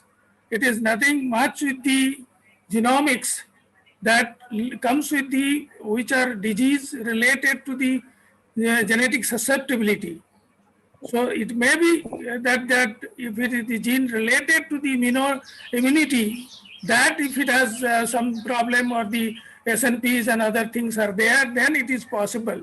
But other than that, personalized medicine, it is very difficult at this stage of when the things are going in a very deadly situation. So in that case, to go ahead, because this is a very time-taking and very difficult situation to treat in the personalized medicines. Very true, sir. I will just took the liberty to say immunity is also being hidden in the expression pattern of our gene. So that's what I told. That is very true, and it is not a tedious process. Definitely, when we do the comparison between the infected person and the normal person, the genome content of viral expression as well as the human expression can be correlated with the metagenomic aspect, and these metagenomic aspect can lead us that which kind of expression is being driven by virus in particular host. So these kind of expression, if we can lead out, so definitely we can find out certain groups. These are all research aspects, that is cannot come in the immediate any protection. Yes, the way it is wildfire going on, these are a research aspect. What you are telling that anybody can do many research in that. So that is not coming on if the clinicians are asked, if you tell the clinician, they will not personalized medicine cannot be done without of research. Personalized medicine, so it is a question of research, but yes, viral infection is most related to the other aspect, many other aspect than the only if it is specifically in a specific population, if it is highly infected and not just one person to other person, because that would be very difficult to go through the personalized medicine level. But certainly it is open for research. Another very important question, specifically in a present scenario, and that is for Dr. Sailendra Sthana. Dr. Binay Lathar, he has asked that, have you done any molecular dynamics and simulation studies for mutant variants of SARS-CoV-2 or any protein like a spike? Or I would like to add here, like, it is possible to do the analysis primary, secondary, and tertiary mutation that arises in the, specifically in the viral strain. So how this bioinformatics studies can help us to understand the new outcome of the variants, like the prediction. Can we predict using the whatever the resources which are available till today? Can we use those resources to predict the next outcome variant, the mutant variant? Yes. So in that scenario, what we have done till now, we compare at two mutations. One is the UK mutation, which is 501, and which reside in case of RBD, and it turns to be tryptophan. When we do comparison from aspergillin to tryptophan, what actually we find, then during trajectory, it make a aromatic case in mutant protein, which aromatic case means increase the binding of RBD and ACE2, RBD, which is a part of spike. So it is a RBD binding motif, which is called RBM. And this motif and between this ACE2, the binding affinity increase 3.8% in kcal per mole, which is means in terms of computationally, it is significantly improved. So what conclusion we got from this analysis, that if you increase or the mutant strain, they have a strong binding affinity with ACE2. This data is already communicated in JCIM, which we compared, and we find in these two mutant, where one case it increasing the basic residue, and in other case it turns to be aromatic case. So in both the cases, virus is very smart. It uses those changes, those amino acids, which actually favorable the binding affinity. The interesting part is in the localized area. So what questions Dr. Dhruv is asking, whether we can predict some mutations which is going to be means in coming time will going to be emerged, or in that scenario we can do a landscaping of the interaction pattern, and the residue which help to increase this affinity can be the next mutation by the viral machinery to enhance or change in that. So out of 20 amino acids, if you take those 19 and do the sequential analysis, what are the possibilities? This is a very nice work which already done in 2014-16 by a group of people in Berkeley, that they did in case of HIV, and they predict the possible mutant can be these. So they predict some of the amino acids, and that was not validated actually. But here that same approach can be possible to do the longer alanine scanning or the mutagenic screening profile to understand what are the residues which actually mutate. For example, if it mutates from histidine to proline, whether the benefit goes to viral side or not. So in that basis, we can do the screening, and people are working on in this area to predict and to forecast some other possible mutations. Dr. Sailendra, I will comment this in continuation of this. Is it possible that it is also addressed to all other bioinformatics specialists and AI specialists, that in view of the emerging, being biologist, I know that this virus is always mutated. It's in the environment, they are very highly mutating ability they have.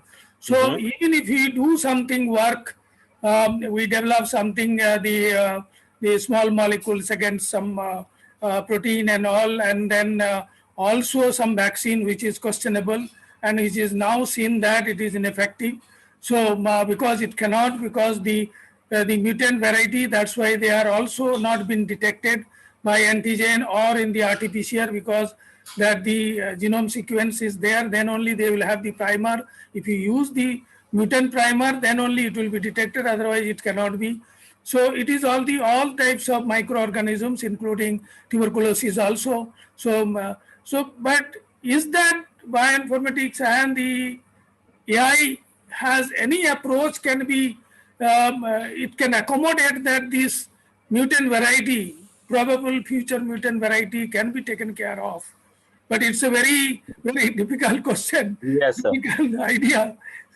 So the only thing which means we are planning to work on, like for example, in case of proteases, what new work which we are going on in the laboratory, we take these key residues which are interacting with those drug which is already reported, and we try to do the mutation, all possible mutations. So if for example, if it is alanine, so what rest 19 if you change, what is the effect on the drug? Yeah. Whether it is favorable or not. So That's good. That's good. Attempt at least on that line. That is. Yes. So we are trying to do even the mutants. So the approach is, if there is a mutation in these amino acids, though the R hit can be possible to work on it. The reason is this only. Okay. Yeah. With the same, I'm working on it. Yes, sir. Good. Thank you. So there is one other panel members here. Sir, can I have one question to Dr. Shailendra?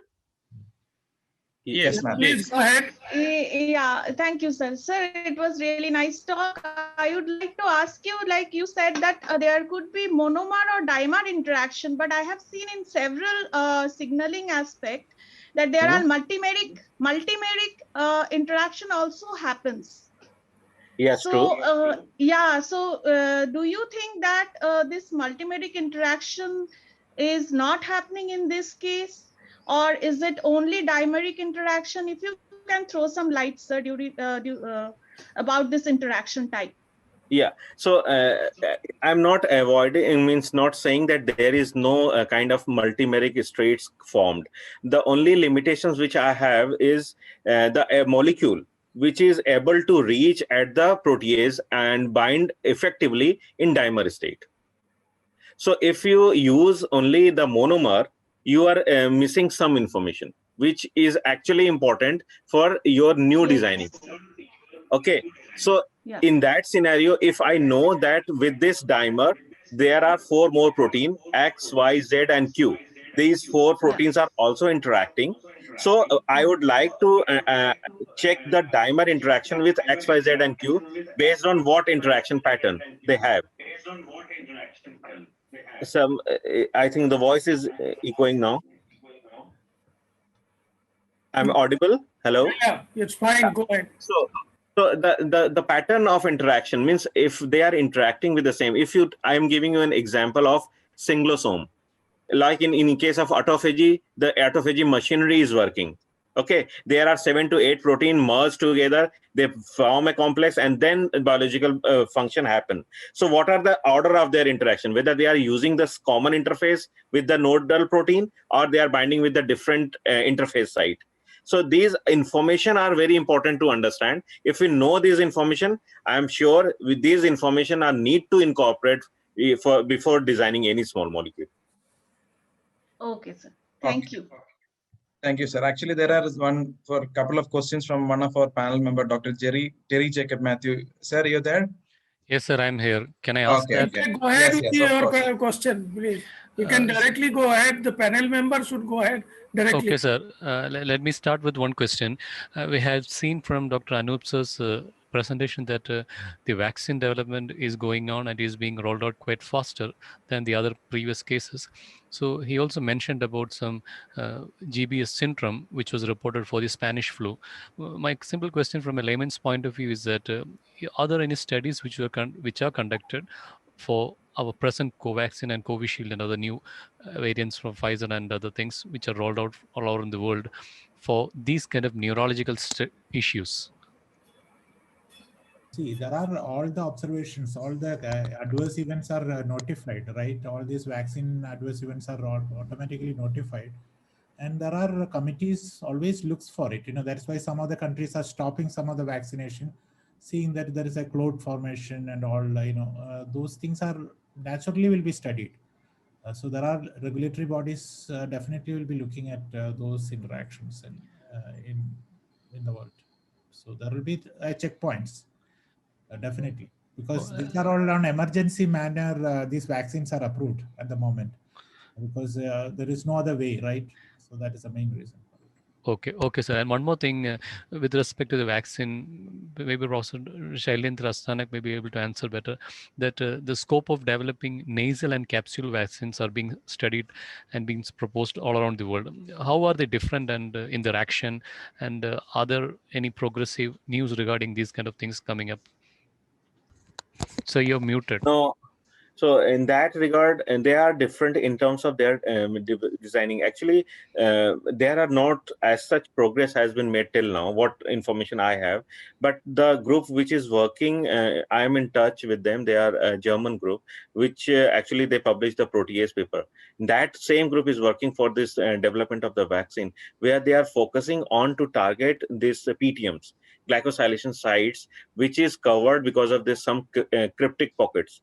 So they are trying to monitor those glycosylation sites in trimer to design the structural epitope, and that candidate they want to implement for their vaccine candidate development. So this kind of work is still in progress, and that is more promising if it click. So they are working on in that direction. But as of now, what you are asking is not substantial progress I have known so far. So in line with Dr. Teresa has asked, actually, is there any difference in the effect of this vaccine respect to the mode of the intake? Maybe is there any difference?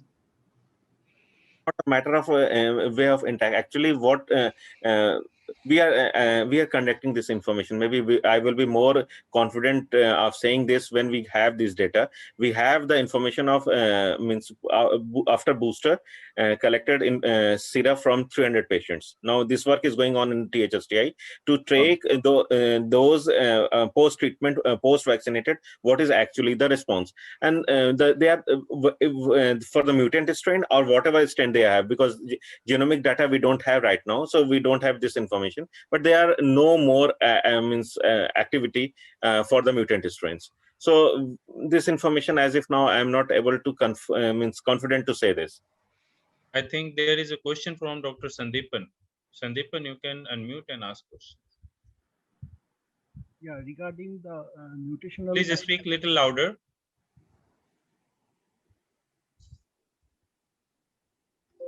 Okay, regarding the mutational aspects of SARS-CoV-2, so whatever the Dr. B.C.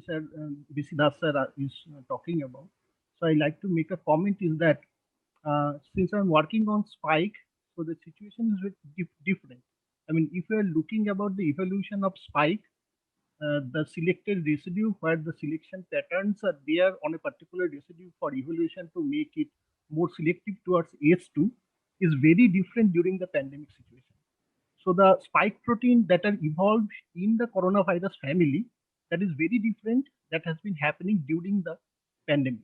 Because during the pandemic, there are a lot of selection pressure from the host, environment, genetic diversity that makes a lot of mutations because viruses are prone to mutate.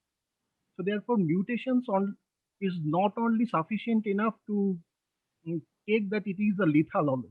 So that's the difficulty in predicting the future mutation because there are much more non-linearity, particularly during the pandemic situation. So that's the difficult task.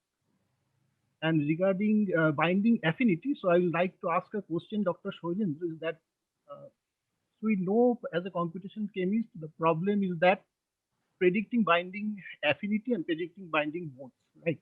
So sometimes we predict good binding modes, but that are not leads to the binding affinity. So sometimes we predict very good binding affinity that are not correct modes. So that's true. How do you tackle this when you are doing for a large screening of library of 5 million compounds or like this? So that's good question actually. So the problem is we always take first standard control for the screening, but which we incorporate randomly.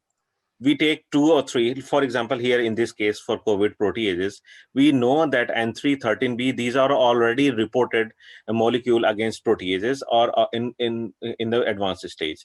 So we didn't rank it in their name. We make it randomly. just to understand whether their binding pose, what we are going to screen, and they are fine, they are going to be the same or different. So it is very interesting when we filtered out 10 molecule, which is showing very good cutoff in terms of thermodynamics and the binding interaction. Here, the binding affinity is actually the delta G. So we can incorporate enthalpy and entropy both, but only for those molecules which is actually reside in the top 10 list. Based on our static studies, we take the some molecule which is filtered, and then we generate the maximum conformations, which is you call binding mode.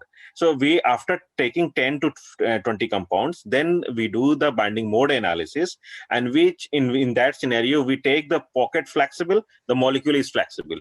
We provide all the rotation to their molecules to attain all the possible conformations. In that scenario, we do the clustering after that.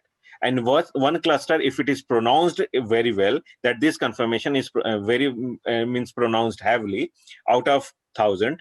So 10, then do the conformational analysis, and in that the cluster analysis, and in that cluster analysis, if it is pronounced, then we compared with the crystal if it is reported. If it is not reported, then we another way is to do the ab initio method. And based on these rankings, then we pick those conformer, whether it is interacting or not. And here, one more thing, if we do, we have a co-crystal, so we do the comparison with apo and co-crystal in the bound state. So if you change those dynamics, include the water and others, whether it bind with the same pattern or not. So this gives you an idea that where you are predicting a hit molecule, it is in right direction or not. Yeah. Thank you. Thank you, sir. So, yeah, Dr. Anup, sir. Yeah, I like Dr. Sandeepan said is right. There are many genes which are undergoing changes. And one of the challenges Professor Das was talking about is also true. All these RT-PCR kits were developed based on the early WHO guidelines. All the majority of the kits uses envelope GE gene as one of the marker, and another is a confirmatory gene they use. But these normal E gene, S genes are undergoing a lot of variations. So naturally, the RT-PCR started failing. So better to change this RT-PCR kits into 2 confirmatory genes like RBRP, NSP14, N genes. Those levels has to be taken much more stronger. So that's what the latest kit we developed. We put RBRP and NSP14 as the targets, because these are the genes which rarely changes. They are, it is survival for the virus. Should be normal majority of the time. And if they are changing, means virus is changing a lot. That is the dramatic changes which is happening. And that is also good information, because if one of the confirmatory gene is amplifying and second confirmatory gene is missing, that means the virus has dramatically modified itself. So that will be good information to have. And I think this RT-PCR kits has to be modified immediately, because this virus is undergoing dramatic changes in the system. So I think that's. Yes, sir. Actually, there are one more panelist we like to hear. Actually, Dr. Jyotish Kumar sir is there. Actually, he is our research director. Sir, are you there?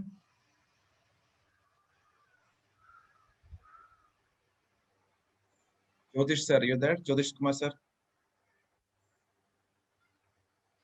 Oh, okay. Maybe he has some problem with net. Can you hear? Can you hear? So yeah. So we like to hear from you also, like regarding. Yeah. Regarding. Yeah. Thanks, Professor Asthana, for the excellent lecture. And you talk about COVID mutation. Can you elaborate the life of coronavirus? Because we have different types of coronavirus. Because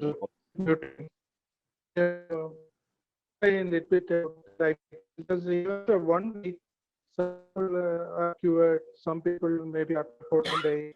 And also I have a question. So it's not audible properly, actually.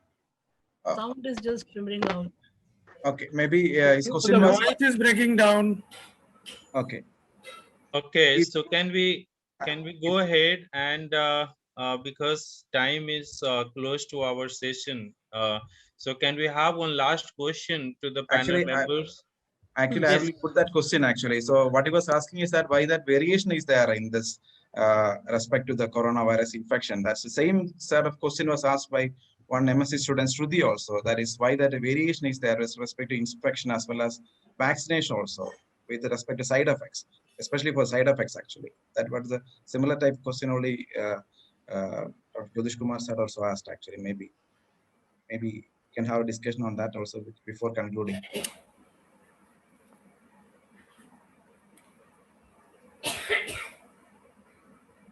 Sir, Anup sir, you can contribute maybe. Why there is a variation in this? Stephen sir, I think the question was not audible to the panel members. Can you hear us? Hello? So what I was asking is that now that I put forward the question for Jyotish Kumar sir, actually, he was asking why there is a lot of variation is there with respect to the infection as well as the vaccination consent. That's what it is asking. Yeah. Variation in the mortality rate or those kind of things you are asking. Some people are not showing infection. Yes. Not showing infection.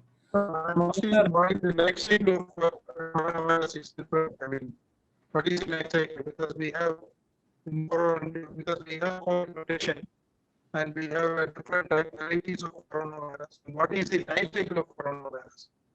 Maybe you can put the questions type there, sir, so that we can read the question there. Sir, in the meantime, let me put a layman's point of view question, if you are permitting for the time, a short question. I have seen that the HIV virus is also an RNA virus, just like our novel coronavirus. So we have rolled out a vaccine in 15 months, even though the general protocol for a WHO vaccine rollout is around 15 years as of now. Now, how was it possible for us to do it for a coronavirus, but for the HIV virus, we don't still have a vaccine? Is it because of the nature in which they attack our bodies, or anything special with respect to, or is it some improvements in our vaccine technology which may contribute to a later HIV virus? HIV is not a pandemic. HIV is still require close contact and body fluid contact and all. So this is a pandemic, and which is. I agree, sir. My question was regard to the development of a vaccine. Yes, I understood that. So all the vaccines take time. Vaccines are really, has a lot of side effects. It's known for it. So that's why many of the diseases doesn't have vaccine at all, because vaccines can have a serious side effects because you are injecting and there will be an antibody production. Antibody can attack our own proteins. So there will be a significant impact in the population. That's why everybody is afraid of vaccine when it is without much clinical trials and all kind of controls has been made towards it. Proper So efficacy. that's one of the reason why HIV is still and all the vaccine times takes. But here because one good thing happened now is we have more courage, because first time we are trying RNA vaccine in human. We have never tried it before. So those are new data which is coming now, and we will have a much more better, faster vaccination programs for many of the diseases. I hope this will be another major milestone in our health research in many ways. Dr. Asthana, you also would like to say something on this? So what, if I understood the question correctly, means he wanted to understand HIV, which is a big viral problem, having the same RNA, but we don't have vaccine till now. Why we think even that we can have a good vaccine candidate for this COVID? Is it? Yes, sir, exactly. So I can means it's a big challenge. The problem is the rate of, say, if you talk about not only HIV, you see the case of Ebola, which is one of the most deadliest virus. But the rate is not, as Dr. Anup said, it's not pandemic. And here we are more focused. We are not even okay. We agree that we are more courageous now, but we don't have option also. And the rate is increasing very quickly. So here the scenario is the only thing which we have to count, that is the mortality. And the feedback which I am getting from the different resources, that after vaccination, the mortality rate means significantly down. So that is the reason for the courage. But the effectiveness is a question mark.